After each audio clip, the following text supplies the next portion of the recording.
నమస్తే, నేను మీ క్రాంతి. చాలా రోజుల తర్వాత రెండవసారి కంటిన్యూషన్ ఇంటర్వ్యూస్ అయితే చేస్తూ ఉన్నా. అందులో భాగంగా ఇవాళ మనతో ఉన్నటువంటి గెస్ట్ ఎవరు అని అంటే డాక్టర్ నూరి పర్వీన్. ముందుగా వెల్కమ్ చేద్దాం. మేడం నమస్తే. నమస్తే అండి. బహుశా వెంటనే అయిన రెండో ఇంటర్వ్యూలలో మీది అనుకుంటున్నా, నా ఇంటర్వ్యూలలో కూడా. ఓకే ఫైనా. ఆ ఇంటర్వ్యూకి మధ్యలో బాగున్నారా? దేవుడి దయవల్ల ఎప్పుడు బాగుంటామండి. దేవుడి దయ వల్ల. మీరు ఇప్పుడు ఇంటర్వ్యూ స్టార్ట్ చేసే ముందు అంటే జస్ట్ వచ్చి కూర్చున్న తర్వాత మీరు అన్నటువంటి అంశం ఏంటి అని అంటే అల్లాహు అక్బర్ అన్నారు కదా. అల్లాహు అక్బర్ అంటే ఇప్పుడు లేచేటప్పుడు కూర్చునేటప్పుడు దేవుడా యేసయ్యా అలా పలుకుతాను, దైవస్మరణ. అలాంటిది నేను ఏదన్నా ఫ్లోలో ఏ పనికైనా అల్లాహు అక్బర్ ఇలా పలుకుతాను అంతే. అలా అనడం వల్ల లాభం ఏంటి? లాభం ఏం లేదు, దేవుడి స్మరణ అంతే. ఇప్పుడు అంతే. ఇతర అంటే మతాలపైన కూడా మీకు ఆ గౌరవం ఉంటుందా? ఇప్పుడు మీరు నా ముందు జై శ్రీరామ్ అంట, నా ముందు అనకు అని నేను అనను కదా. ఓకే జై శ్రీరామ్ మీరు అంటారా నాతో పాటు? జై శ్రీరామ్ నాకేం అవసరము అన్నారా? అన్నాను. ఎందుకు? నాకేం అవసరం, నేను నమ్మేది అల్లా నమ్ముతున్నా. మీరు రెస్పెక్ట్ ఇచ్చుకోండి. ఇప్పుడు నేను చిరంజీవి అభిమాని అనుకోండి, మీరు పవన్ కళ్యాణ్ అభిమాని, మీరు జై పవన్ కళ్యాణ్ అన్నారు, నేను జై చిరంజీవి అన్నాను అంతే. నేను జై పవన్ కళ్యాణ్ అలా రూల్ లేదు, మీరు జై చిరంజీవి అన్నారని రూల్ లేదు. ఓకే సరే, చిరంజీవి అభిమానులు అన్ని సినిమాలు చూస్తారు. అన్ని సినిమాలు చిరంజీవి అభిమానులు పవన్ కళ్యాణ్ సినిమాలు చూస్తారు, అల్లు అర్జున్ సినిమాలు చూస్తారు, ప్రభాస్ సినిమాలు చూస్తారు, అన్ని సినిమాలు చూస్తారు చిరంజీవి అభిమానులు. కానీ మీరు పవన్ కళ్యాణ్ అభిమానులు అయ్యుండి, అంటే నేను నాట్ ఓన్లీ పవన్ కళ్యాణ్ చిరంజీవి అని కాదు కానీ ఈ కాన్సెప్ట్ తీసేస్తే ఓకే, మీకు మొహరం పండుగ ఐడియా ఉందా? తెలుసు. మొహరం పండుగ ఓన్లీ ముస్లింలు మాత్రమే జరుపుకుంటారా? ముస్లిమ్స్లో కూడా షియా పీపుల్ ఎక్కువ జరుపుకుంటారు. ఓకే, ముస్లిమ్స్లో ఒక తెగ, అవును అంతేనా?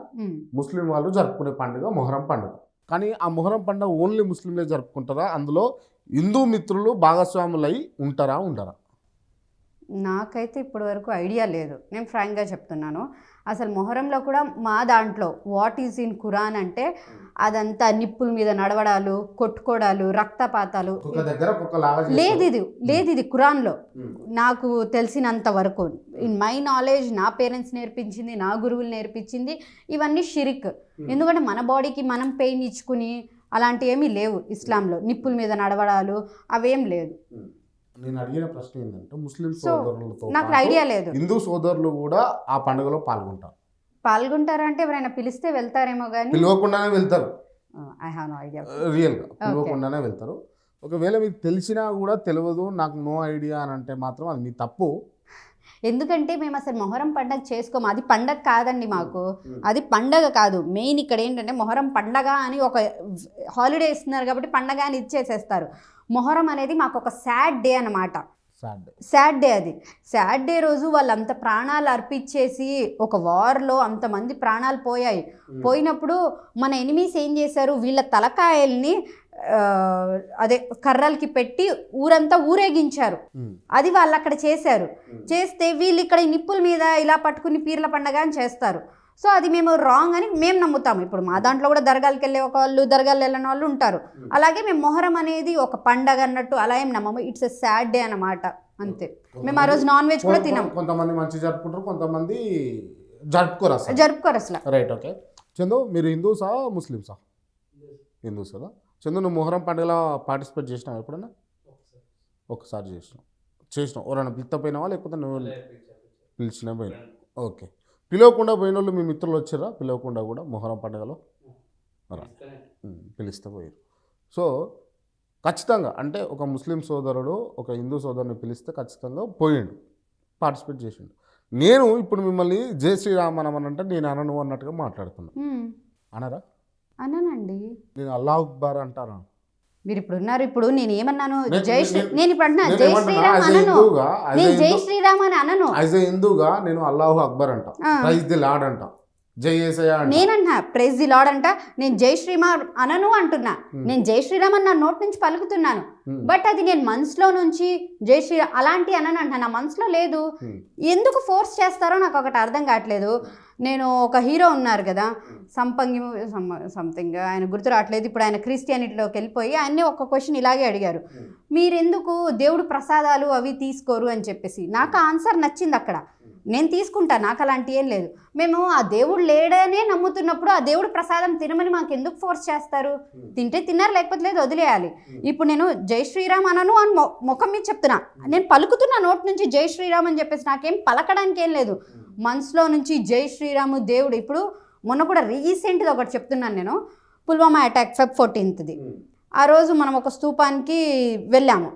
తిరుపతిలో ఒక చిన్న ప్రోగ్రామ్ ఇలాగే జరుగుతుంది. మేమేమో ఎక్స్ ఆర్మీ పీపుల్ని గెస్ట్గా పిలిచాము, వచ్చాము, అంతా అయింది. అక్కడ జై హిందుస్థాన్ అన్నారు, డౌన్ పాకిస్తాన్ అన్నారు. నేను సేమ్ పలికాను, డౌన్ పాకిస్తాన్, జై హిందుస్థాన్, నేను ఇవన్నీ చెప్పాను, జై భారత్ మాతాకి.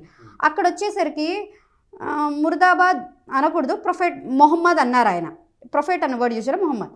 నాకు అక్కడ నేను ఆగిపోయాను అక్కడ. సార్ ప్లీజ్ మీరు ఈ వర్డ్ యూజ్ చేయొద్దు అన్న, మొహమ్మదీయ సంతానం ముర్దాబాద్ సంథింగ్, ఆ వర్డ్ యూజ్ చేయొద్దు. ఇప్పుడు నేను డౌన్ పాకిస్తాన్ అంటాను, ముర్దాబాద్ పాకిస్తాన్, జై హిందుస్థాన్ అంటాను, ప్రవక్త మొహమ్మద్ని మీరు అలా పలకూడదు అన్నాను. వాళ్ళు ఎగ్నెస్డ్గా మేము ప్రవక్త పేరు చెప్పలేదు ఇలా అని చెప్పి, ఇప్పుడు మీ ముందే నేను శ్రీరామ్ డౌన్ అంటే ఎలా ఉంటుంది, ఎలా ఉంటుంది? వాళ్ళు ఆ మాట అన్నారు. అనొద్దు సార్, హిందుస్థాన్ ఓకే, ముర్దాబాద్ పాకిస్తాన్ ఓకే, మొహమ్మద్ ప్రవక్తని మీరు అనకూడదు. మేము మొహమ్మద్ అంటే మాకు ప్రవక్త, అక్కడ డౌన్ అనమంటే అనము ఇలాంటి. ఇది ఏకీభవిస్తారు కదా, నేను నమ్ముతాను. I'm Indian, I'm proud Indian. Right. నేను హిందువులు ముస్లింలను దగ్గర చేసుకున్నంతగా క్రిస్టియన్లను దగ్గర చేసుకున్నంతగా క్రిస్టియన్లు కావచ్చు, ముస్లింలు కావచ్చు, హిందువులను దగ్గర చేసుకోరు. ఈ మాటను మీరు ఏకీభవిస్తారా, ఏకీభవించరా? Come again, I didn't get you. As a హిందూగా నేను మిమ్మల్ని చూసినట్టు తీసుకున్నట్టుగా, అదే ఒక క్రిస్టియన్ సోదరుని తీసుకున్నట్టుగా, యాజ్ ఏ ముస్లింగా, యాజ్ ఏ క్రిస్టియన్గా వాళ్ళు హిందువులను తీసుకోరు. ఏమో అబ్బా, నా దాంట్లో అయితే ఎప్పుడు జరగలేదు. నా ఫ్రెండ్ సర్కిల్స్లో ఎవ్రీబడి నన్ను యాక్సెప్ట్ చేశారు, నేను వాళ్ళని యాక్సెప్ట్ చేశాను, నేను వాళ్ళ చర్చెస్కి మతపరమైనటువంటి కార్యాచరణలో నేను వాళ్ళ చర్చికి, నాకు కూడా ముస్లిం ఫ్రెండ్స్ ఉన్నారు, కూర్చుంటాం మంచిగా చిట్ చాట్. నన్ను చర్చికి ప్రేయర్స్కి తీసుకెళ్లారు మా ఫ్రెండ్స్, సండే రోజు వెళ్ళొచ్చాను. నేను మీరు బొట్టు పెట్టుకున్నారా? నేను పెట్టుకుని ఉన్నాను. 2-3 ఫొటోస్ కూడా రిలీజ్ అయినప్పుడు అబ్బా ఫోటో బొట్టు పెట్టేసుకుందని చెప్పి కొంతమంది నెగిటివ్ కామెంట్స్ స్టార్ట్ చేశారు కూడా. నేను అది పట్టించుకోలేదు. ఎందుకంటే ఇప్పుడు ఒక పొలిటీషియన్స్ని ఎవరినో పిలుస్తున్నాం మనం, జగన్మోహన్ రెడ్డి గారండి, కేసీఆర్, ఎవరైనా వాళ్ళని పిలిచి టోపీ పెట్టి ఇది కప్పినప్పుడు మనం ముస్లిమ్స్ వీఆర్ ఎంజాయింగ్ దట్. వాళ్ళు నన్ను పిలిచారు ఒకదానికి, జస్ట్ ఇక్కడ విభూది నార్మల్ ప్రోగ్రామ్ విభూది పెట్టారు. నేనేం తప్పుగా తీసుకోలేదు, అది నేను అది తప్పుగా కాదు కూడా, నేనేం తీసుకోలేదు, నేను పెట్టుకున్నా. I was okay with that. నా ఫొటోస్ కూడా ఉన్నాయి ఫేస్బుక్లో. అంటే రెడ్ కలర్ కుంకుమ పెట్టుకున్నా కూడా తప్పైతే కాదు. నేనేమీ అనుకోనండి, తప్పని కాదు. పిలిచారు, జస్ట్ వాళ్ళ అభిమానం కొద్దీ పెట్టారు, పెట్టుకుంటున్నా అంతే. అంతని చెప్పి నేను హిందూ మతంలోకి వచ్చేసాను, ఆ దేవుణ్ణి వదిలేసాను అంటే కాదు. ఇప్పుడు నేను పర్టికులర్గా మిమ్మల్ని నూరిపరి అనే ఒక విమెన్ని అయితే అనట్లేను, బట్ ఏంటి అంటే వ్యవస్థలో ఉన్నటువంటి అంశం ఒకటి మీ దృష్టికి తీసుకురావాలనుకున్నా. ముస్లింలకు హిందువులకు సంబంధించినటువంటి మనోభావాలు కావచ్చు, హిందువులకు సంబంధించినటువంటి కార్యాచరణ కావచ్చు, అది అవసరం లేదు. హిందువుల ఓట్లు మాత్రం ముస్లింలకు కావాలి. And at the same time కొంతమంది హిందువులకు ముస్లింల మనోభావాలు అవసరం లేదు, ముస్లింలకు సంబంధించిన అంశం అవసరం లేదు, కానీ ముస్లింల ఓట్లు అయితే కావాలి. ఎస్, ఓట్ల కోసమే మనుషులంతా సమానం. మిగతా విషయాలన్నిట్లల్లో వాళ్ళు వేరు మనం వేరు, వీళ్ళు వేరు మనం వేరు అన్నది నడుస్తూ ఉంది. ఒప్పుకుంటారా దీన్ని? సొసైటీలో నడుస్తుంది. నేను చెప్తున్నాను కదా, సొసైటీలో అదే జరుగుతుంది. కులం ఓట్స్ దగ్గర వచ్చేస్తాయి, అవన్నీ అలా జరుగుతుంది. సొసైటీలో కామన్ అయిపోయింది ఇప్పుడు, అవన్నీ నడుస్తున్నాయి. అది నడవకుండా సద్మార్గంలో నడవాలంటే మీరు ఒక పొలిటీషియన్గా, ఒక లీడర్గా, మొన్న నా ఇంటర్వ్యూలో చెప్పినట్టుగా I'm not a politician, I'm a leader అన్నారు కదా. సో లీడర్గా చెప్పండి, ఆ వ్యవస్థ రూపుమాపాలంటే ఏం చేయాలి? చేంజ్ రాదండి, అంత చేంజ్ రాదు అని అంటే ఇప్పుడు నేను చేంజ్ రాదని చెప్పేసి, మీరు చేంజ్ రాదని చెప్పేసి, అక్కడ ఉన్న చందు చేంజ్ రాదని చెప్తే చేంజ్ ఎవరు తీసుకురావాలి? ఇంకా మీరు ఎందుకు, నేను ఎందుకు, ఆయన ఈజీగా రాదు చేంజ్, అంత ఈజీగా చేంజ్ రాదు, అంత ఈజీగా రాదు అన్నది. It takes time, education matters. ఇప్పుడు మెయిన్గా డౌరీ సిస్టమే ఆలోచించండి మీరు. డౌరీ సిస్టమ్ కూడా లేదు ఫస్ట్ నుంచి, ఆడవాళ్ళకి ఇంకా ఇచ్చి మరీ తీసుకెళ్లేది ఉంది. చిన్నగా చేంజ్ అవుతూ వచ్చేసింది, అటు జెంట్స్కి ఇవ్వాలి అన్నట్టుగా. ఇది కూడా అంతే. ఇది పైనుంచి వస్తుంది, అది మొత్తం కులం పేర్లు తీసుకొచ్చి ఓట్లు విభజన చేసి ఇలాంటివన్నీ జరుగుతున్నాయి. ఇప్పుడు మేమే హట్ అయి ఉన్నాము. మనకి ఇప్పుడు చంద్రబాబు నాయుడు గారు మాకు ఒక సీటే ఇచ్చారు మైనార్టీ ముస్లిమ్స్కి. నేనే హోస్ట్ చేసిన ప్రోగ్రామ్స్లో లోకేష్ గారు ముస్లిమ్స్కి మేము పెద్దపీఠం వేస్తున్నాము ఇలా ఇలా అన్నారు. ముస్లిమ్స్కి అన్యాయం చేశారు వైఎస్ఆర్సీపీ అన్నారు. వీళ్ళు ఏం చేశారు? ఒక్క నంద్యాల టికెట్ తప్ప ఎవరికి ఇవ్వలేదు ముస్లిమ్స్కి, అనౌన్స్ చేసిన 94లో. అయినా మీరు ఎల్లోనే వేసుకొని వచ్చారు కదా ఇప్పుడు ఇంటర్వ్యూకి. ఇట్స్ నాట్ ఎల్లో అండి, ఇట్స్ మెహందీ కలర్. అమ్మాయిల డ్రెస్సెస్ ఏముందండి, నేను రెడ్ వేస్తాను, గ్రీన్ వేస్తాను. అంటే పైకి అట్లా మీరు టీడీపీని అన్నా కూడా లోపల ప్రేమ ఉన్నది అన్నదానికి నేను ఏకీభవిస్తున్నా. నేను పైకి టీడీపీ అని ఎప్పుడు చెప్పా? ఇప్పుడు టీడీపీని అంటే టీడీపీకి హోస్ట్ చేసిన అని చెప్పేసి మీరు చెప్పారు టీడీపీకి హోస్ట్ చేశా. హోస్ట్ చేసిన రోజు నా పర్సనల్ క్వశ్చన్ అడిగాను నేను, అది లోకేష్ గారిని. సార్ నా పర్సనల్ క్వశ్చన్ ఇది, మైనార్టీస్కి టీడీపీ ఏం చేస్తున్నారని ఇది అడిగాను. మేము మైనార్టీస్కి ఇంపార్టెన్స్ ఇస్తున్నామన్నారు. ఇప్పుడు మైనార్టీలు అంతా టీడీపీ తోటి ఉంటారా ఉండరా? నో ఐడియా అండి. ఇప్పుడు నేను ఎలా చెప్పగలను దానికి? మీరు ఉంటారా టీడీపీతో? నేను ఎప్పటివరకు ఏ పార్టీతో లేను కదా. నేను ఎప్పుడు ప్రజలతోనే ఉన్నాను. ప్రజలకి మంచి జరిగిద్ది, ఏ పార్టీ వల్ల మంచి జరిగిద్దంటే ఆ పార్టీలోకి నేను వెళ్తా, అంతే. అంతకు మించి ఏం లేదు. నేను విన్నది ఏంది అని అంటే 110 అంటే 10 రూపీస్ డాక్టర్ మాత్రమే కాదు, 110 చాలా చారిటీస్ చేసినారు. చెద్దల డిస్ట్రిబ్యూషన్ కావచ్చు, లేకపోతే ఫుడ్ డెలివరీ కావచ్చు, లేకపోతే ఇబ్బందులు పడుతున్న వాళ్ళకు కొంచెం ఆర్థిక సాయం కావచ్చు, వాళ్ళ కుటుంబాలను చేరదీయడం కావచ్చు, వాళ్ళకు సంబంధించినటువంటి వ్యక్తులకు ఎక్కడో ఒక చోట మంచి జరిగే విధంగా ప్రయత్నాలు చేయడం కావచ్చు, ఇవన్నీ చేసిరు కదా. అసలు చేసిర్రా? ఇది అబద్ధమా? నేను విన్నది తప్ప? విన్నది తప్ప అయితే మీకు క్లియర్గా ప్రతి చోట ఫేస్బుక్లో ఫొటోస్ ఉంటాయి, వీడియోస్ ఉంటాయి. చాలా వరకు కొన్ని లేవు, కొన్ని ఎందుకంటే వాళ్ళని ఎక్స్పోజ్ చేయాలనుకోలేదు మేము. కొంతమంది ఉంటారు కదా, నామోషి ఫీల్ కాదు. మీరు చూడండి, హై రిచ్ వాళ్ళలో కూడా రూమర్స్ వచ్చినా ఏమొచ్చినా పట్టించుకోరు. పూర్ పీపుల్స్ కూడా ఏదైనా పేరు వచ్చినా పట్టించుకోరు. మధ్యలో నలిగిపోయేది మిడిల్ క్లాస్ వాళ్ళు కొంచెం సెల్ఫ్ రెస్పెక్ట్గా ఫీల్ అవుతారు. అలాంటి వాళ్ళకి మేము చాలా చోట్ల పెట్టలేదు. మోస్ట్ ఆఫ్ ద టైం మేము ఫేస్ కవర్ చేయాలని చూస్తాము, కానీ అవునప్పుడు అలా అయిపోతూ ఉంటాయి. డైలీ ఎవ్రీ ఫ్రైడే మేము ఫుడ్ డొనేషన్స్ చేస్తూ ఉంటాం, కామన్ అది. నార్మల్గా చారిటీ అనుకోండి, ఎవరైనా వస్తూ ఉంటారు మన దగ్గరికి. నాకు అప్పుడే బాధేస్తుంది, నాకు ఎప్పుడూ డబ్బులు లేవని నా దగ్గర బాధేదు. నా క్లినిక్ దగ్గరికి నాకు మెసేజెస్లో దీంట్లో మేడం మాకు ఈ ఇబ్బంది ఉంది, ఆ ఇబ్బంది ఉంది. అరే నా దగ్గర డబ్బులు ఉంటే ఇంకా హెల్ప్ చేసేసేదాన్ని కదా. ఆ ఒక్క పాయింట్లోనే నా దగ్గర మనీ లేదని నేను బాధపడేది, మిగతా దేనికి నేను బాధపడను. నా దగ్గర కార్ లేదు, ఇల్లు లేదు, ఇలాంటి దగ్గర నేను అస్సలు ఫీల్ అవును. మనీ లేదు అని నా మైండ్లో ఎప్పుడు అనిపిస్తుంది అంటే, నాకు ఎవరైనా మెసేజెస్లో కానీ ఇలా డొనేషన్స్ కోసం నా దగ్గర వచ్చినప్పుడు వాళ్ళు ఒక హ్యూజ్ అమౌంట్ ఎక్స్పెక్ట్ చేస్తారు. నేను అంత ఇవ్వలేను, తక్కువ అమౌంట్ ఇస్తాను. అయ్యో చేయలేకపోతున్నానే, దేవుడు నాకు ఇంకా ఇచ్చుంటే నేను ఇంకా చారిటీ చేసేదాన్నేమో కదా, ఇలాగే అనుకుంటా. రైట్. అంటే మీరు ఇన్ని చారిటీస్ చేస్తున్నారు, ఇంత హెల్ప్ తోటి ప్రజల దగ్గరికి పోయి ప్రజలకు ఏ కష్టాలు ఉన్నాయి, ఏ బాధలు ఉన్నాయి అన్నది కూడా చూస్తున్నారు కదా. అసలు మీకు డబ్బులు ఎక్కడివి అంటే డబ్బులు ఎక్కడివి? నేను ఫస్ట్ నుంచి నార్మల్గా మా నాన్నగారు ఇచ్చేవాళ్ళు. కాలేజ్లో చదువుకున్నప్పుడు, ఎంబీబీఎస్లో ఉన్నప్పుడు, అప్పుడు మేము జస్ట్ ఒక్కొక్క స్టూడెంట్ 100 రూపీస్ వేసుకుని చారిటీ స్టార్ట్ చేసాం. From my second year of MBBS అప్పటి నుంచి చారిటీ స్టార్ట్ అయింది. 100 రూపీస్ జస్ట్ వేసుకునే వాళ్ళము, వేసుకుని అలా చారిటీ చేసాం. తర్వాత నేను ఇంటర్న్షిప్లోకి వచ్చాక జాబ్ చేయడం స్టార్ట్ చేశాను. నైట్ డ్యూటీస్ చేశాను, ఈవెన్ 104 డ్యూటీస్. నేను ప్రజలకి దగ్గరైంది అక్కడే. ఒక చెట్టు కింద కూర్చుని పేషెంట్స్ని చూసేవాళ్ళము. అరే ప్రజలు ఇంత ఇబ్బందులు పడుతున్నారా, మెడికల్ ట్రీట్మెంట్స్ అందక ఈ ఫ్రీగా ఇచ్చే మెడిసిన్స్ కోసం ఇంత క్యూ కట్టుకుని ఉంటారా, ఇలా వెయిట్ చేస్తూ ఉంటారా, ఇవన్నీ నాకు అప్పుడే వచ్చినాయి. సో నేను డ్యూటీస్ చేసుకునేదాన్ని, నేను సంపాదించుకునేదాన్ని. ఇప్పుడు మీరు చారిటీలు చేస్తున్నారు కదా, ఇప్పుడు కూడా మీరు ఈ చారిటీ అంటే మన దాంట్లో ఉన్న దాంట్లో సాగిస్తున్నాం. ఉన్న దాంట్లో అంటే ఆ ఉన్నది ఎక్కడిది, ఎక్కడి నుంచి వస్తుంది మీకు? ఎక్కడ వస్తుందంటే నేను చెప్పాను మీకు బాక్స్ పెడతాను 10 రూపీస్ది అని చెప్పేసి, ఆ వచ్చిన 10 రూపీస్ అయితే మేము ఫుడ్ డొనేషన్స్కే ఇచ్చేస్తాము. నేను మొన్న ఇంటర్వ్యూలో అడిగిన, అది వారానికి 400 రూపాయలు వస్తాయి. అది ఫుడ్ 400 రూపాయలతోటి ఒక వ్యక్తికే సరిపోదు ఫుడ్. ఎందుకు సరిపోదండి? 50 రూపాయలు అండి కుష్కా ప్యాకెట్. 8 మందికి రాదు, 400 వేసుకుంటే మీరు 8 మందికే పెడతారా మీరు? అదే 8 మంది కాదు, ఎవ్రీడే అని చెప్పను. మళ్ళీ మాకు ఒక 100 చారిటబుల్ ట్రస్ట్ ఉంది. నాకు ట్రస్ట్కి అయితే బయట నుంచి ఇప్పటివరకు ఎక్కడి నుంచి ఫండ్స్ రాలేదు. నా ఓన్ ఫ్రెండ్స్ ఉంటారు కదా, వాళ్ళ పిల్లల బర్త్డేస్కి, వాళ్ళ పేరెంట్స్ దానికి ఏమన్నా, మా రిలేటివ్స్ జకాత్ అని మేము కొంచెం అమౌంట్ తీస్తాం. మీకు తెలుసు 100 రూపీస్కి మనం 2.5 తీయాలి అని చెప్పి ఆ జకాత్ అమౌంట్స్ ఇస్తారు. అవి మేము చారిటీస్ చేస్తూ ఉంటాం. చారిటీ ఏం రాలేదు. నా ట్రస్ట్లో హైయెస్ట్ కూడా వేసుంటే 1 lakh 2 lakhs అంతే. 1 lakh 2 lakhs అంతే. ఇప్పుడు మీ చార్టీ అమౌంట్ ఎంత ఉంటుంది? ఇప్పుడైతే ఒక 2000 రూపాయలు ఉన్నాయి అకౌంట్లో. 2000 రూపాయలు నిజమేనా ఇది? ఆన్ కెమెరా చెప్తాను. చెక్ చేసుకోండి అబ్బా, చెక్ చేసుకోండి. IDBI bank Kadapa. అంతే, అంతకుమించి ఎక్కువ లేవు, ఏం లేవు. మీరు పొలిటికల్గా అంటే కొన్ని చోట్ల స్టాండ్ తీసుకున్నారు. పొలిటికల్గా నేను రావాలి, పొలిటీషియన్ కావాలని కాదు, కానీ మీ భాషలో చెప్పాలంటే లీడర్ కావాలి అని చెప్పి. నేను పాలిటిక్స్లోకి వస్తా, ఇప్పుడు కూడా అదే చెప్తున్నా. నేను పాలిటిక్స్లోకి పక్కా వస్తాను. ఎందుకు అంత ధైర్యం, ఎందుకు మీకు ధైర్యం ఏంటి? పాలిటిక్స్లోకి రావడానికి ధైర్యం ఏంటండి? ఇప్పుడు నేను ఎంబీబీఎస్ చదువుకోవడానికి ధైర్యం చేశాను, ఏం చేయడానికి ధైర్యం చేశాను? ఆ నార్మల్గా రొటీన్గా, అది కూడా పాలిటిక్స్ అంటే ప్రజలకు ఏదో చెయ్యాలి అంతే, యూత్ రావాలి, చేంజ్ రావాలి అంతే. ధైర్యం ఏముంది దీంట్లో? ధైర్యం అన్న వర్డ్ అసలు ఏందో ఈ పాలిటిక్స్లో దమ్ముందా, మగాడివా, నువ్వు ధైర్యమా, ఏందేందో యూజ్ చేయాలి. ఏం అవసరం లేదు, ఎందుకు అంటున్నాను నేను. ప్రజాసేవ చేయాలన్న లక్ష్యం ఉంటే సరిపోతుంది, అంతే. డబ్బులు కూడా కావాలి కదా, డబ్బులు కావాలి, అందుకే నేను వెళ్ళలేకపోతున్నాను కదండి. డబ్బులు లేవు కాబట్టి నేను వెళ్ళలేకపోతున్నాను. ఏముంది ఇప్పుడు, నేను నా దగ్గర డబ్బులు ఉన్నాయి, ఒక 100 కోట్లు ఇస్తే ఏ పార్టీ అయినా నాకు ఎమ్మెల్యే టికెట్ ఇవ్వదు, ఎంపీ టికెట్ ఇవ్వదా చెప్పండి మీరు?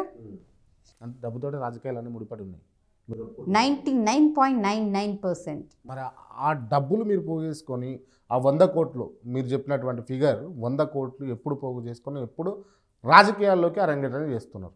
నేను ఆ 100 కోట్లు పోగు చేయను, నా వల్ల అవ్వదు కూడా. నాకు 1 లక్ష రూపాయలు ఇప్పుడు అకౌంట్లో ఉంటేనే ఈరోజు ఏం ప్రోగ్రామ్ చారిటీ చేద్దాం, రేపు ఏం చేద్దాం, ఇలాగే డిస్ట్రిబ్యూట్ అయిపోతుంది. మేడం మీరు నేను మంచిదాన్ని అని చెప్పను. నాకున్న దాంట్లో నాకు మీరు 10 రూపాయలు ఇస్తే 9.5 రూపీస్ నేను చారిటీకే యూజ్ చేస్తానేమో. అదే అంత మంచి వాళ్ళు అని అడుగుతున్నాను నేను. దీంట్లో మంచి ఏముంది? మంచిగా అంటే మీకున్నది అంటే ఎవరైనా కూడా ఇప్పుడు 1 లక్ష రూపాయలు ఉన్నాయంటే ఆ 1 లక్షని 2 లక్షలు ఎట్లా చేయాలని చూస్తారా చూడరా మీరు చెప్పండి. కానీ మీ దగ్గర ఉన్న 1 లక్ష రూపాయలు మీ దగ్గర ఉంటే 90,000 ఎట్లా ఖర్చు పెట్టాలని చూస్తానని చెప్పేసి మీరు అంటున్నారు కదా, అంత మంచి వాళ్ళు అని అడుగుతున్నాను. అందుకే మంచి అంటే నాకు మైండ్లో ఫస్ట్ నుంచి ఉండిపోయింది, ఇవే ప్రేయర్స్, ఇవే బ్లెస్సింగ్స్ మనకు పనికొస్తాయి అని ఫస్ట్ నుంచి ఉంది. నేను ఈ క్లినిక్ పెట్టాక మళ్ళీ ఆ కోవిడ్ అనేది నా మైండ్లో బాగా ఎఫెక్ట్ అయిపోయింది అనమాట. ఎన్నో కోట్లు డబ్బులు ఉన్నాయి జనాల దగ్గర, ఏది కాపాడింది జనాలకి? నాకు ఆ టైంలో సర్వీస్ చేసిన ఆ ప్రేయర్స్, బ్లెస్సింగ్సే నన్ను ఈ రోజు కూడా నడిపిస్తున్నాయి. ఒక సింగిల్ అమ్మాయి కడపలో ధైర్యంగా ఇన్ని మాట్లాడుతూ కూడా ఉన్నానంటే ఆలోచించండి, ఎంతమంది ప్రేయర్స్, బ్లెస్సింగ్స్ నా వెనకాల లేవు. కడప ఎట్ల మధ్యలో ఈ మైనారిటీ బిడ్డ బతుకుతుందా? బతికి చూపిస్తుంది. అందరూ నా గురించి మాట్లాడుకునే ఒక సెన్సేషనల్ టాపిక్లా కూడా అయ్యాను నేను. ఇంకేం కావాలి? నూరి ఎటు సపోర్ట్ చేసిద్దా అని జనాల్లో అంత థాట్ ఉందంటే మీరు ఆలోచించండి. నూరి ఉందనే కదా మీరు ఇక్కడ కూర్చోబెట్టి నన్ను మాట్లాడిస్తున్నారు, లేకపోతే నన్ను ఇక్కడ మీరు ఈ అంటే ఆ 10 రూపీస్ చారిటీ అంటే 10 రూపీస్ తోటి మీరు ట్రీట్మెంట్ చేస్తున్నా అని చెప్పేసి వచ్చేసి మీకు మీరు డబ్బా కొట్టుకొని మీకు మీరు హైప్ క్రియేట్ చేసుకొని 4-5 యూట్యూబ్ ఛానళ్ళల్లో ఇంటర్వ్యూలు ఇచ్చుకుంటా కావాలని మీకు మీరు సెల్ఫ్ డబ్బా కొట్టుకుంటారు, సెల్ఫ్గా మీకు మీరే ప్రోపగండా చేసుకుంటారు.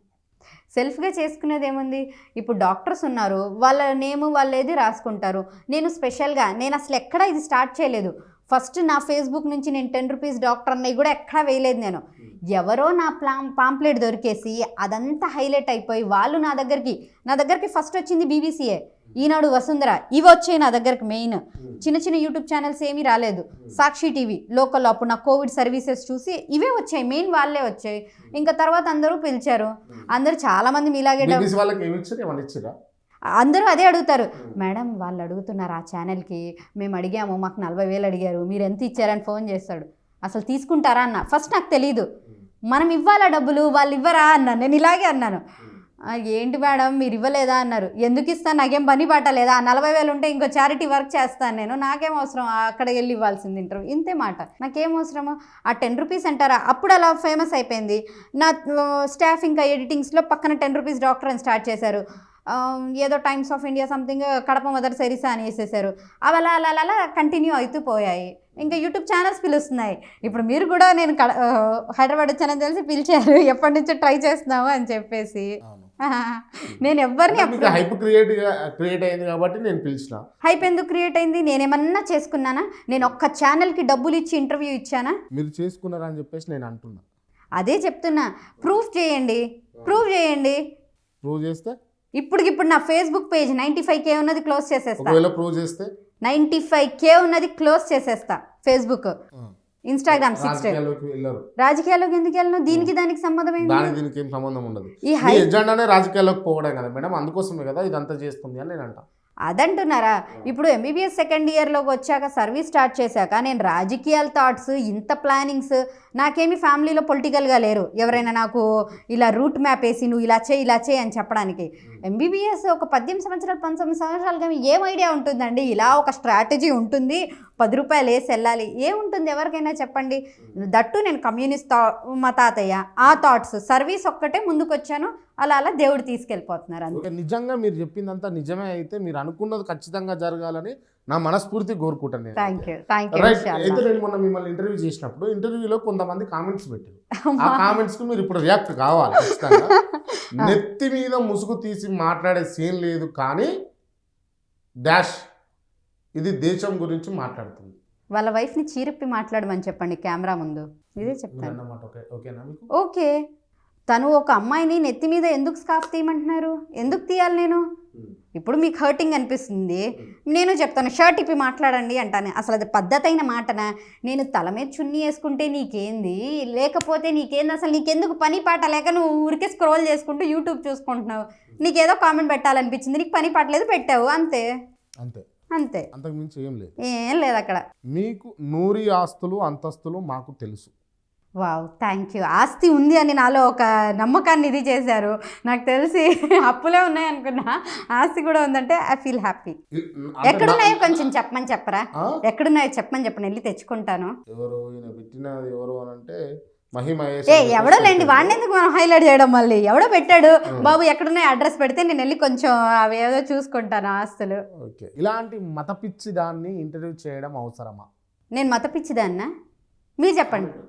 మిమ్మల్ని అడిగింది ఆయన, మిమ్మల్ని అడిగారు, క్వశ్చన్ చేశారు, నేను మత పిచ్చిదాన్నా?